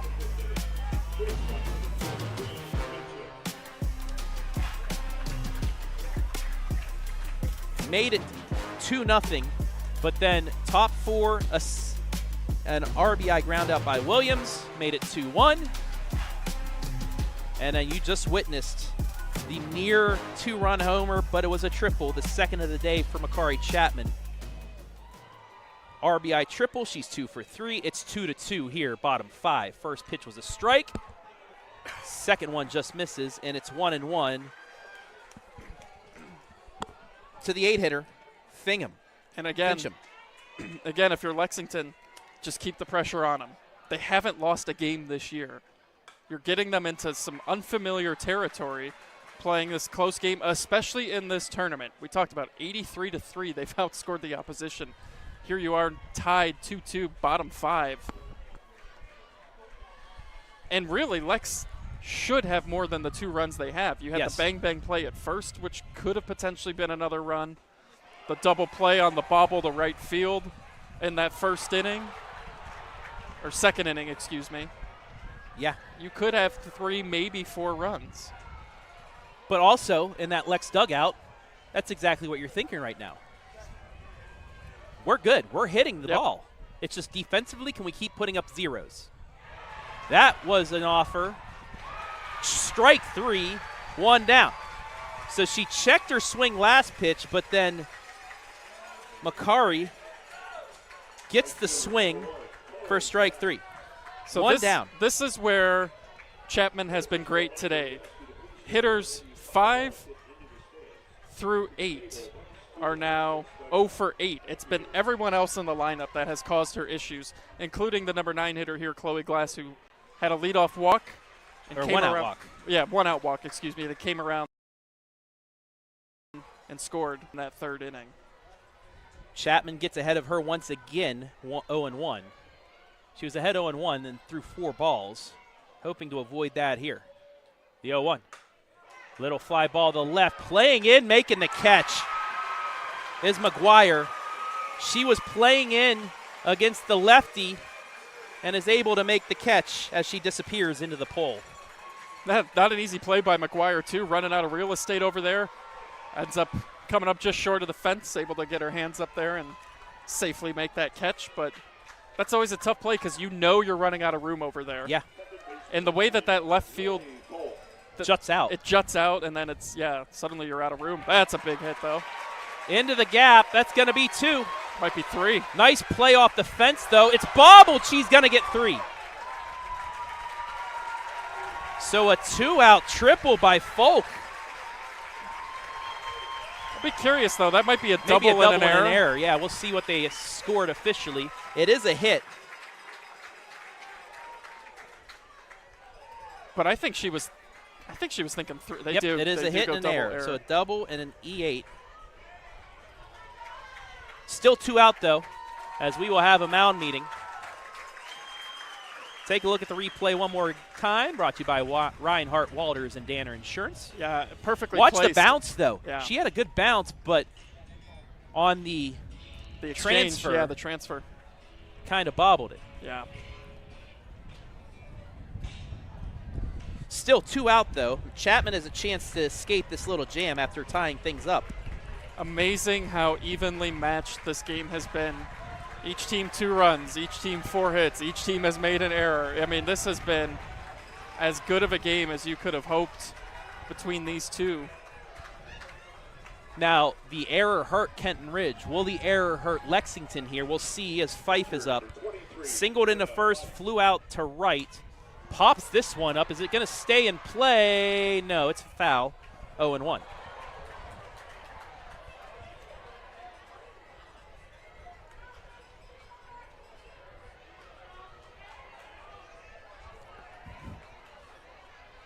Can Chapman get out of the jam? Momentum at bats, Travis. This is about as big of a momentum at bat as you can have. The 0-1. Little chopper. Chapman tags the runner out at third. What a play!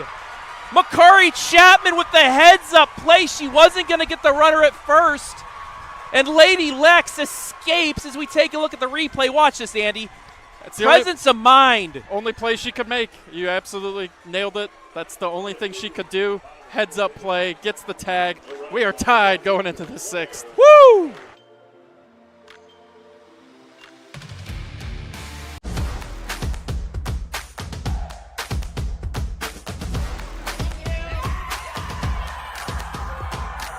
Hi guys, I need you all to have a foam finger. At Mechanics Bank, we're all about the community. Whether it's supporting our local teams or cheering you on in life, we're here for you in every victory, big or small. Mechanics Bank.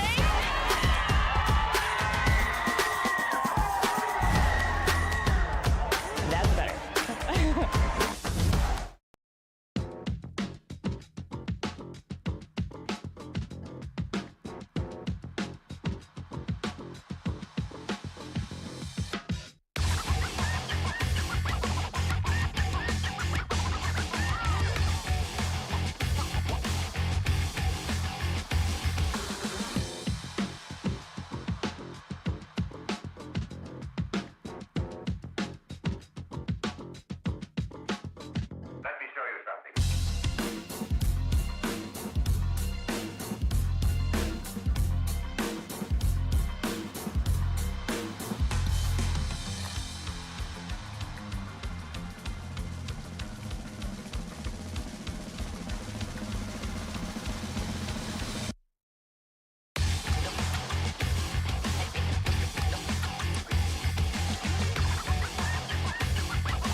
Makaree Chapman's making plays all over the place.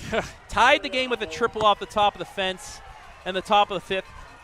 Tags the runner out trying to score in the bottom to end the inning. We're still tied heading into the 6th. Travis Berardi, Andy Jardy, first game of the state semifinals here at Firestone, and it's been a good one.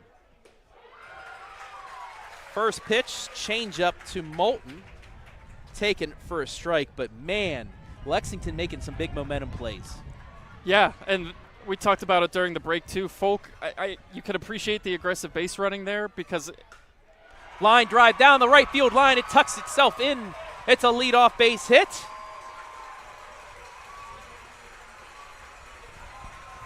I mean, they've had traffic every inning. Every inning they've been able to get base runners on. And that's what you're looking to do is just continue to apply that pressure on this Kenton Ridge team. But going back to Folk and the base running, there's 2 outs. You're trying to get that go-ahead run, but the play was in front of the pitcher, of Chapman, you almost wonder if she should have just maybe gone halfway and then waited for the throw to first, and then you could have came home to score, because Chapman was never going to make that play at first. No. But, again. Hey, it is what it is. Yep. The 0-1. Bunt is down. Runner's going to move to second. Throw to first in time. 1 out.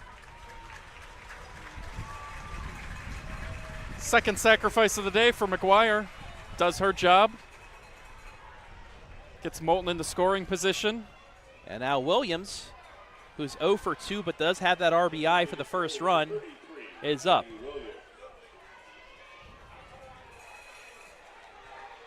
Moulton has 3 stolen bases. She does have speed, so anything hitting the outfield most likely gives Lex the lead. First pitch, change up, swing and a miss. She was trying to swing to get it out in the outfield. Yeesh. That was square on the controller, right? The power swing right there. Got a little too aggressive on that. Great time, and again, Rastatter for being just a freshman. The wherewithal to throw that change up there. The 0-1. Fouled off. And now behind on the fastball, so she's got Williams a little in between here. See what she does here, 0-2. If you're Rastatter, this is ideally, you're hoping to get a strikeout here, keep that runner at second base. No balls, 2 strikes to the 7-hitter. Go ahead run, as time's going to be called by Rastatter. Go ahead run for Lex at second. It's just such a difference, 2 outs at second versus 2 outs at third. I know you got a great catcher behind the plate, but a pass ball leads to a run if you're at third as opposed to being kept at second. 0-2 is high for ball 1. Just so many more opportunities to score.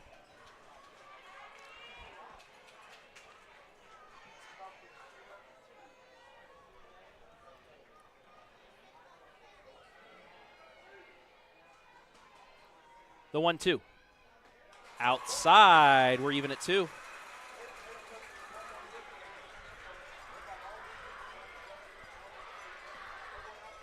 And again, what this also does, they can get one more base runner. This will get the top of the order at least due up in the 7th if they don't have him up here in the 6th. The 2-2. Fouled off.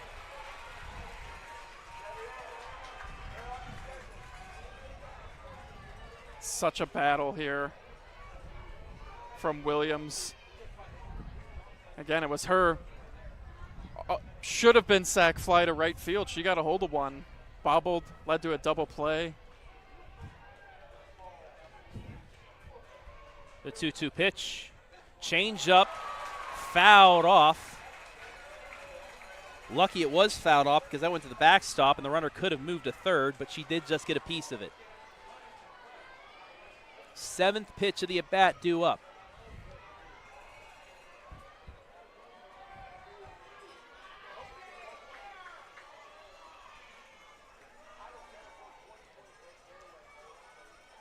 Rastatter ready. Swing and a miss, a big second out. And that's strikeout number 2 for Rastatter. She'd had enough of that at bat. She reached for a little extra there, threw a perfect fastball. Down in the zone. Good pitch. 2 outs, keeps the runner at second. We'll bring up Riley McGuire. A lot of heroes on this team so far this season. Can she be the next one? Take strike 1. That's been the I think most impressive thing too with this Lexington team is it hasn't just been, you know, one person or 2 just people. Just not Chapman. It's been a lot. Yeah, it's taken the whole team to come up with each kind of having their moment to carry them into this state semifinal. 0-1 hits her.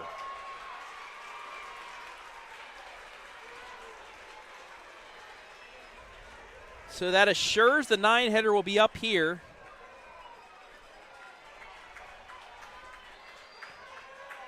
And at the least, Lady Lex will have the heart of their order due up in the 7th. Madison Taylor popped out to first, grounded to short, her 2 at-bats. A base hit most likely gives Lex the lead here in the 6th.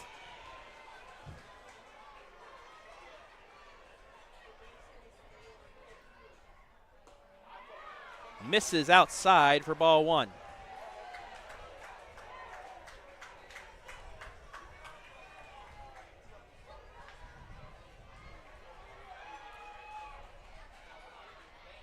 The 1-0.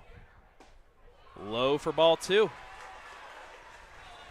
And now I'll pressure a little bit more on the one in the circle for Kenton Ridge. You don't want to load the bases here at the top of the order. Yeah. This bottom part of the order is where you were hoping to go out and attack. And 2-0. Taking all the way, strike one. Yeah, for Rastatter, this is the at-bat you got to have. You can't turn this over to the top of the order with the bases loaded or behind. That's outside. It's a hitter's count. 3-1. Got to think she's going to try and paint the outside corner because anything else could be lethal. Yeah, if you're Taylor, one pitch, one spot, go after it. You got the count in your favor. –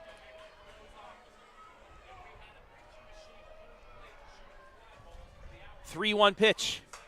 Popped it up. Second baseman back. Bobbles it and drops it. Lex has the lead. Lady Lex has the lead. You just have to find a way to put it in play, Travis. Make the defense have to make a play. Placed it almost into the Bermuda Triangle of defenders out there. Reaching back, Folk, she's made so many great plays today, but couldn't come up with that catch. It's going to go as an error. I mean, yeah, she was underneath. It wasn't like she was trailing back. It was in her glove, but it doesn't matter. You put the ball in play, sometimes good things happen, and the bottom of the order has come up big for Lady Lex. They lead number one Kenton Ridge 3-2. And again, you just keep getting people on base. Put so much pressure on that defense. Routine plays suddenly become a lot more stressful when you have people on base. First pitch to Patrick outside for ball one. And they've just been putting up the picket fence. One run each inning, fourth inning, fifth inning, sixth inning, one across. Pinch runner for Lady Lex, Rissler, the junior. That's low for ball two. Patrick reached on a fielder's choice in the third, an error, and scored in the fifth. 3-2 Lady Lex.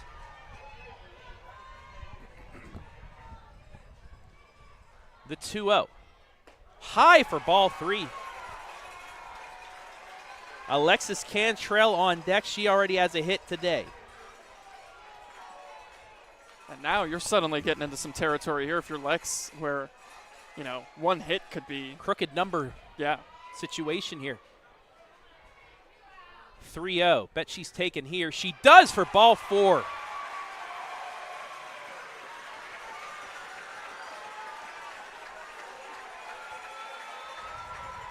Base is loaded for Alexis Cantrell.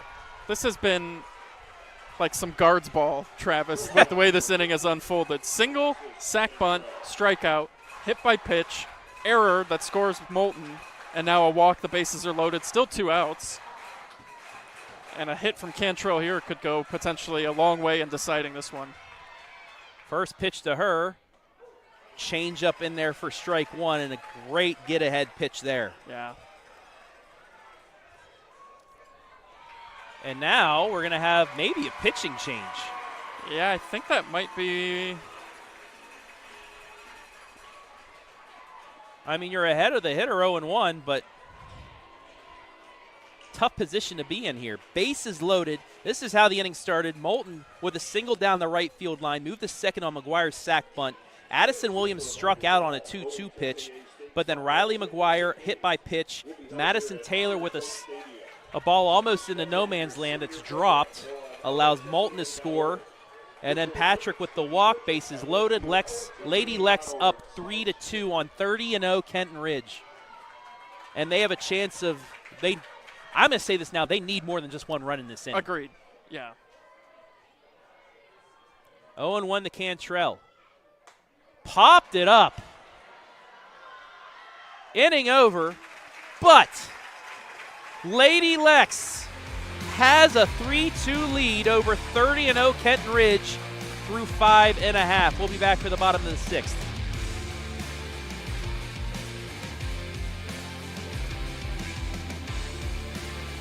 Are you looking for a solid career, job security, great pay, and rapid advancement?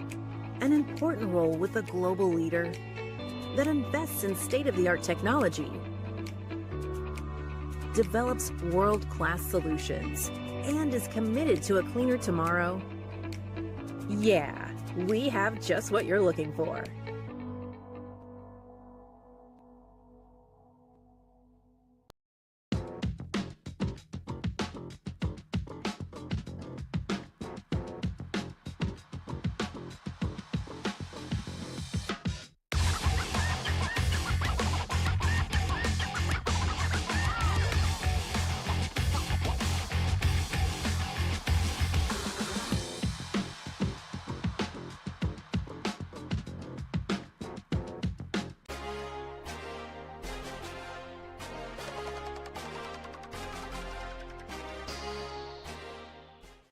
We're kicking off the 2025 state softball tournament with a doozy. Lady Lex leads 30-0 Kenton Ridge 3-2, but as we were just talking, Andy, this could be the game. 3, 4, 5 hitters, the heart of the Kenton Ridge lineup due up right now against Makaree Chapman.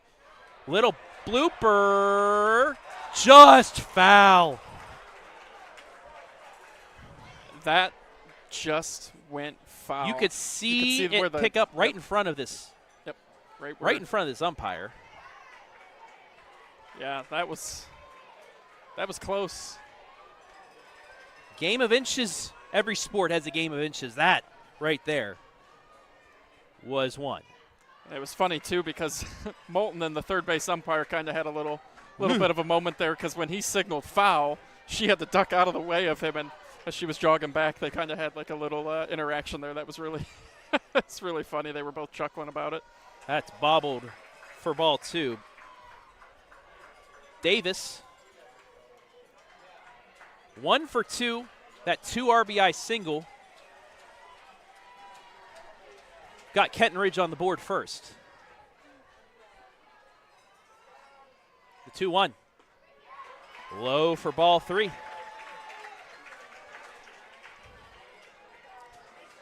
Rastatter on deck. Lined out and flew out the center field in her 2 at-bats. Chapman's 3-1. Line drive to center, base hit. Right back at you goes Kenton Ridge. Well, Chapman fell behind. That was a big part of that. Got to a 3-1 count.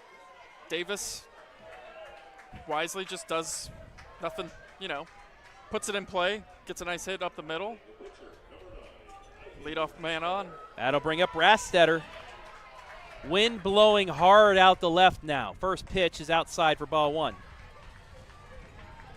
Yeah, we talked about it, Travis. Lexington's been hanging around. They finally take the lead now. You've started to back the Cougars up into a corner. How are they going to respond? That's in there for a strike. And there's a reason this team is 30-0, and you can see it playing out here. They've been patient up there. I actually thought that was called the ball, so I thought it was 2-0, but still, they've been in good counts here to start this inning. The 1-1. That's low. It is 2-1. Davis, a leadoff single. Lexington leads 3-2 here in the 6th. Heart of the order due up for Kenton Ridge, though. Big chance for them here, the 2-1. Popped up again. Just missed. Catch is made, 1 out, and a big first out. Yeah, she's hit it to center every time up. Chapman's got just enough of the rise on it that she's been just under. Because if she hits that on a line, it's into the netting of the batting cage, is about 100 feet behind the fence. This will bring up Kara Kamen. I actually think we might have a Actually, pinch we're going hitter. to have a pinch hitter. It's going to be Sophia Shingler, the freshman.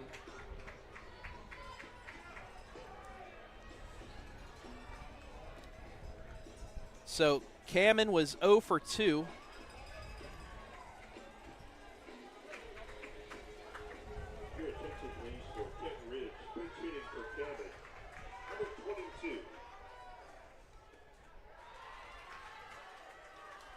Takes ball 1, but what a position to be in for her in this game.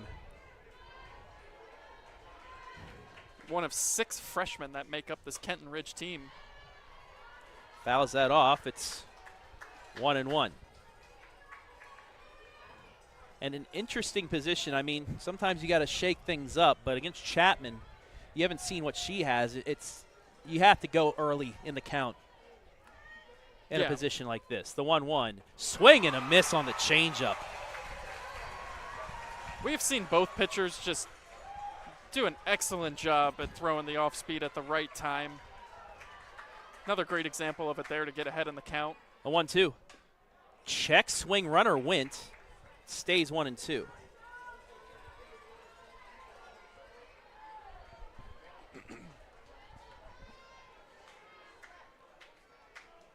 So Kenton Ridge trying to move the runner over in any way possible here. They do have 1 stolen base on the day. Another 1-2. Swing and a miss, strike 3. Runner didn't go that time, and there's 2 down. 5th strikeout of the day for Makaree Chapman. And I'll bring up Massey, who struck out and flew out the center. Yeah, you're getting into the part of the order now that Chapman has dominated today. First pitch a bit high for ball 1. It's going to be so important because Lex, they're starting, they're right there. They can feel it, but you have got to continue to play a clean game. You got to think she has to get this batter to get the 7, 8, 9 hitters in the bottom. They're going to let the runner steal second. Focus on the batter at the plate. And I think this is a good job here. And now we'll get a little bit of a mound meeting. By Coach Gallowina to come out there and just calm everybody down a bit. Because you and the batter. There's 2 outs. Yeah. You get the out here. It doesn't matter what the person on second does. But Chapman's been she's been a little wild this inning. You know, has fallen behind in some counts. You can see that she's maybe a little amped up too much. Just got to take a deep breath, relax. And like I said, she can get the 3rd out here. 7, 8, 9 hitters would be due up in the bottom of the 7th. And you've got your heart of the order coming up to start the 7th. 2-0 to the center fielder. In there for a strike. Yeah, you don't worry about Davis at second at all. You just got to go attack the hitters. The 2-1. Fouled off. It's 2-2. Battles back after falling behind 2-0. A mound visit there. Just collecting her breath.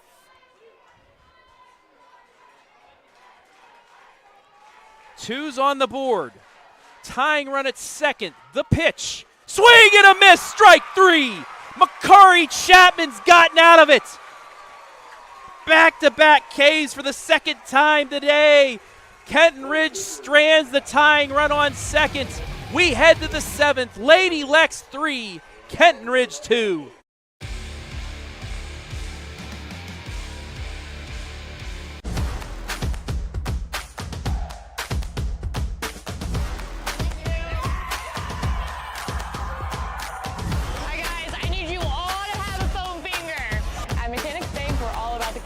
Whether it's supporting our local teams or cheering you on in life, we're here for you in every victory, big or small. Mechanics Bank.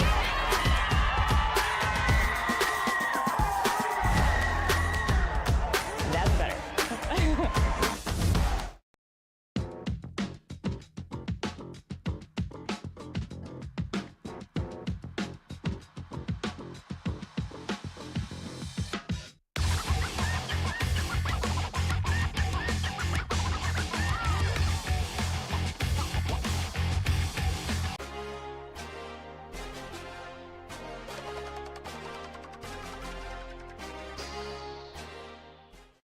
Makaree Chapman with back-to-back Ks. to escape a mini jam, and guess who leads off? The top of the 7th. Makaree Chapman. 3-4-5 due up with Lexington trying to get a little insurance against 30-0 Kenton Ridge. Travis Berardi, Andy Jardy back here kicking off the state tournament at Firestone Stadium.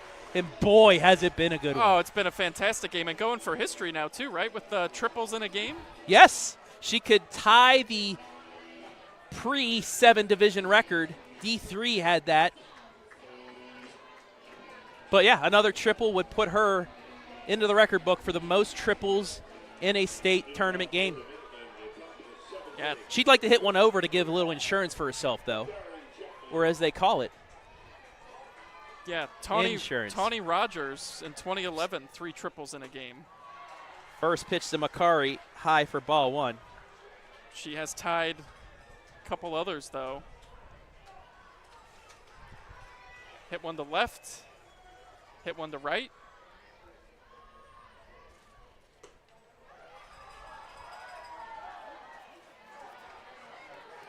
Misses for ball 2. And you've been scraping one across the last 3 innings. It kind of feels like they need at least one more to feel really good about their chances going into the bottom of the 7th. You did escape the heart of the order as well. Yeah. The 2-0. Just catches the outside corner. She started the swing and said, nah, I don't like that pitch. The joys of being ahead in the count. You can afford to do that.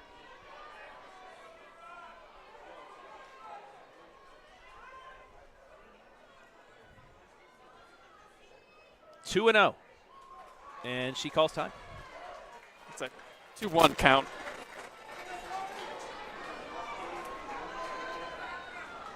Oh, the changeup. There it was. Such a great job, these 2 pitchers today. Incredible performance from both of them. Yeah, Makaree was sitting fastball right there. And yep. She really Bugs Bunnied her into the ground. Don't know if you can fool me twice, though. The 2-2. She did. He did. Wow. 1 down. Both pitchers getting each other in the last inning of play. That'll bring up Thornton. 0 for 2 with a walk.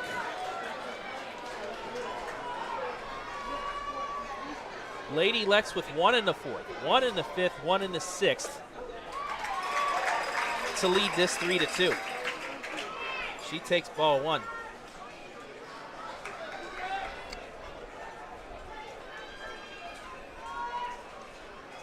Oh, my correction, they was in their first strike 1. Now that's ball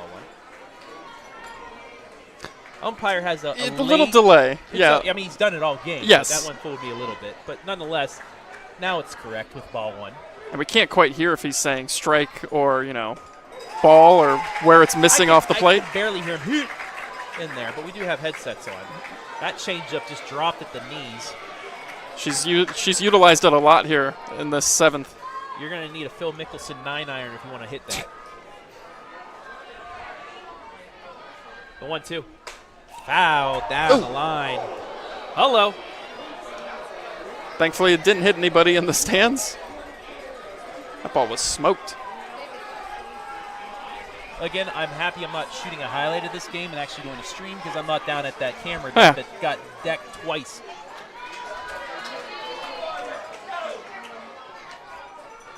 The 1-2. High. 2-2.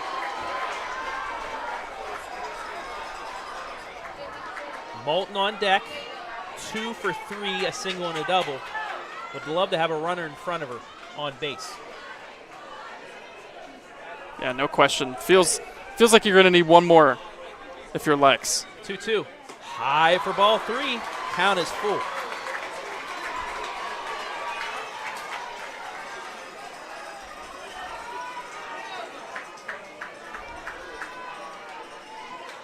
Payoff pitch. Got her looking, strike 3. Right at the knees, 2 down. Back-to-back Ks to start the 7th. Boy, what a start to this inning if you're Rastatter. Just really flexing the type of pitcher that she is.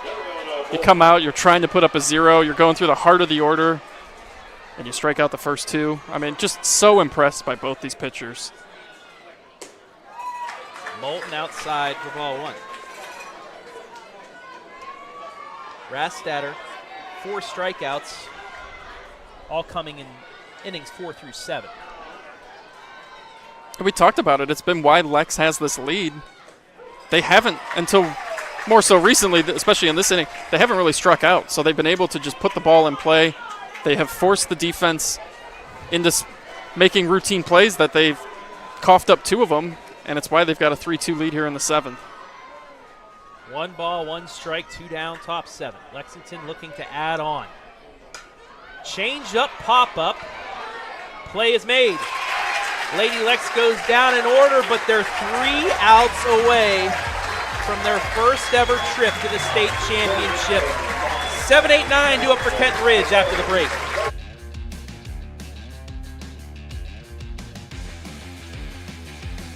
Are you looking for a solid career? Job security, great pay, and rapid advancement?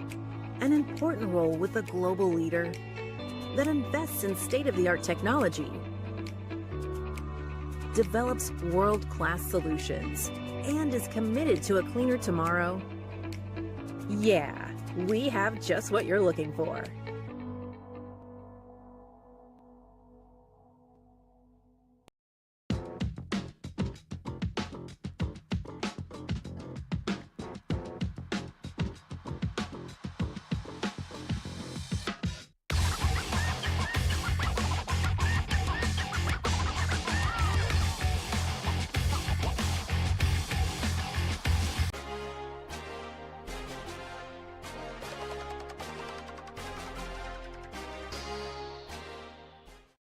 Bottom of the 7th. 3-2 Lexington.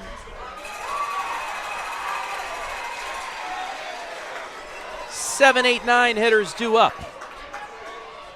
As Tyson takes strike 1. The 0-1. Did she go? She did not. It's 1 ball and 1 strike. The fans in purple disapprove of the call. Folks in yellow thought it was a great call. 7, 8, Kenton Ridge yellow, yeah, mind you. Yeah. 7, 8, 9, 0 for 5 with a walk and a run scored in this game. The 1-1. Change up, strike 2. The changeups we have seen from these 2 today have just been absolutely filthy. The 1-2. Fouled off. We'll go again. And you can see what that changeup has done to these hitters because, again, there's an incredibly late swing after the changeup.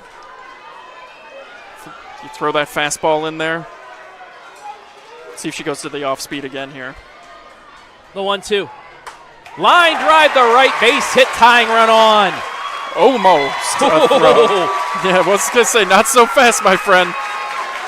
Heads up throw by McGuire and Wright to try and get that out at first. That ball was almost hit so hard that it almost backfired. Whew. Beat it out by a pinch. We're going to get a pinch runner.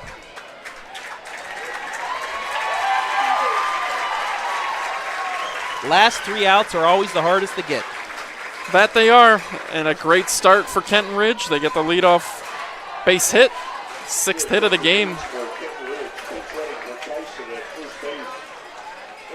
Jordan Johnson will pinch run. Winner of this one will get either Lakeview or Hillsborough tomorrow afternoon for a D4 state championship. Annie Fincham up. Looking to bunt, bunts it foul. Yeah, I was going to say, definitely got a bunt. Get that runner over into scoring position with 1 out. You're just playing for a tie. Just got to find a way to get 1. Such an advantage having those last at-bats in a situation like this. Can't get it down. Another missed bunt. Do you keep it on? That's the question. I know there's 2 strikes and a foul ball would get you out, but I don't think they're going to keep it on based off the conversation that Coach Shallnut just had there. The 0-2. Got her, looking strike, 3-1 down.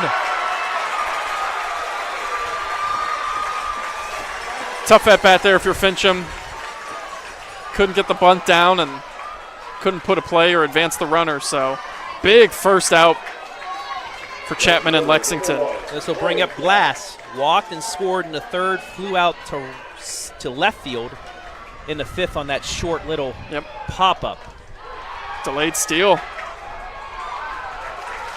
Strike is taken, tying run is at second.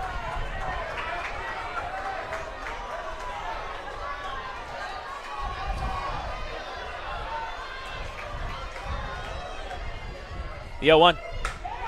Fly ball into the gap. We're going to be tied. She's going to try for 3. Winning run goes to third. 3-3. What a piece of hitting from Chloe Glass in the number 9 spot. Perfectly placed in the right field, center field gap. It's a game-tying triple. And now still only 1 out. Top of the order coming up. And this opens up a lot of opportunities. It sure does. Infield is in. And especially Moulton at third. The bottom of the order coming up in a big way. We said it at the top of the 7th, Travis. It felt like Lex needed at least one more. One more. Yeah. Couldn't get it. First inning they hadn't scored in the last 3.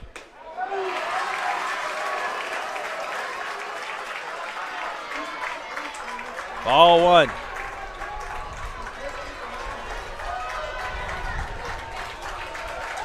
Runner on third, 1 out. 3-3. The 1-0. Ball 2.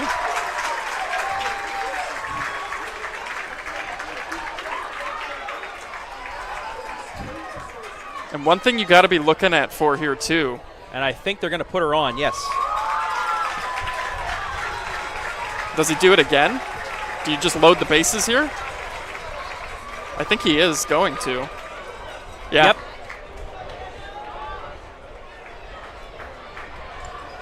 Opens up the force at home.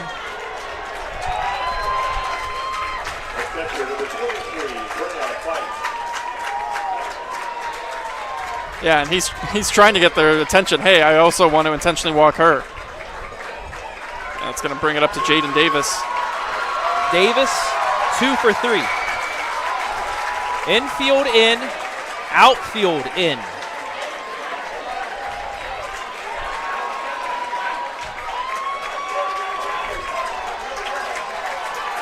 And I was going to say one thing, I don't know if it's going to be as in play now here, but with the secondary leadoff at third, you could make a quick throw if they drift too far off the bag. First pitch, misses for ball 1.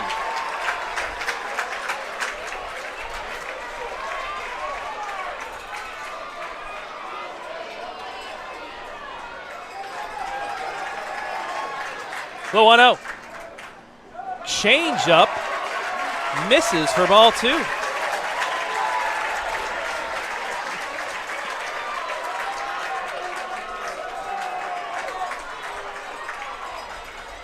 Chapman behind, 2-0, the pitch. Low for ball 3.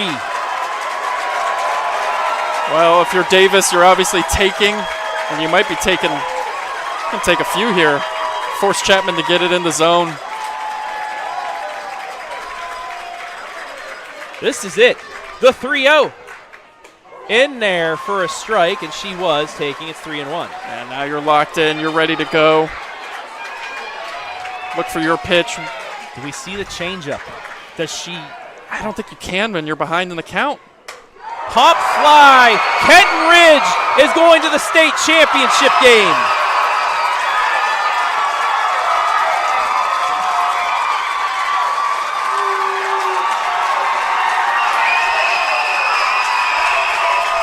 It's going to go down as a base hit.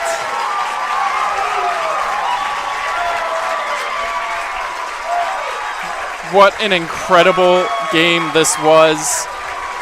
Only one team can win it at this time of the year. Lexington did everything they could. They had the #1 team undefeated on the ropes, trailing coming into the bottom of the 7th. There's a reason this team's undefeated, Travis. They just found a way when their backs were against the corner to come through with the hits when they needed them.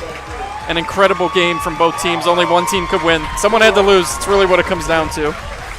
That'll do it. We'll take a break and be back with the post game. Kenton Ridge moves to 31-0. Lady Lex, a phenomenal season, just 3 outs short. We'll be back.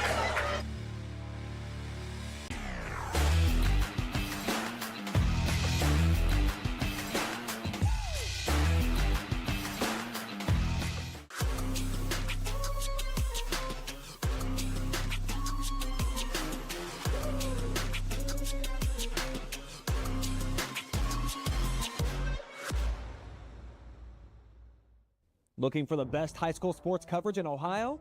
You found it right here on the OH Report. From the field to the court, we've got it all. OH Report brings you local coverage like nobody else in the area, live and free. Follow OH Report now and never miss a moment of the action. Don't just watch, be a part of the game with OH Report, the future of local sports.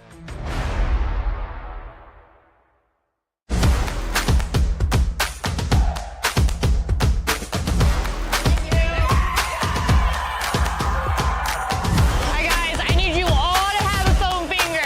At Mechanics Bank, we're all about the community. Whether it's supporting our local teams or cheering you on in life, we're here for you in every victory, big or small. Mechanics Bank.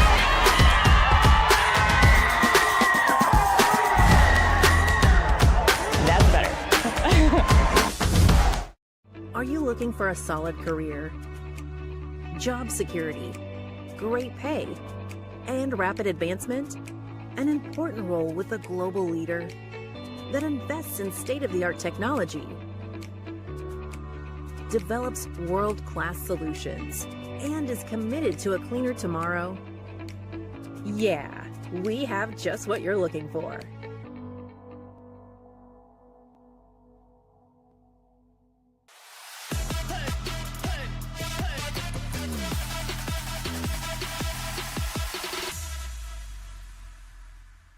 From opening day to hoisting the hardware, it's all right here on the OH Report.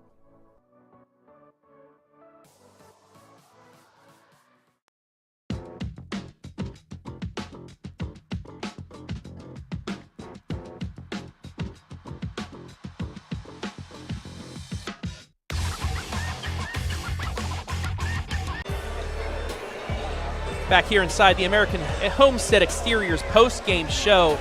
What a game to start off the state tournament. 4-3, Kenton Ridge walks off Lady Lex. Travis Berardi back here with Andy Jardy inside the American Homestead Exteriors post-game show. And, I mean... yeah, as great a game as you could hope for at this point in the season and into the tournament. Someone had to win, someone had to lose, and Lex played about as perfect of a game as you could have. It just felt like they needed another run in the 7th. They did cost themselves potentially 2 outs or 2 runs on the base paths in this one too, and you just those little things against a team that's undefeated, #1 in the state. Yeah, they're going to come back and haunt you. 3-5-1 for Lex, 4-8-2 for Kenton Ridge. Next up, well, Kenton Ridge tomorrow, 3 o'clock, right back here. They will play for a Division IV state championship. Lady Lex, phenomenal season, 2nd ever trip to the Final Four. Oh, so close, 2 outs away.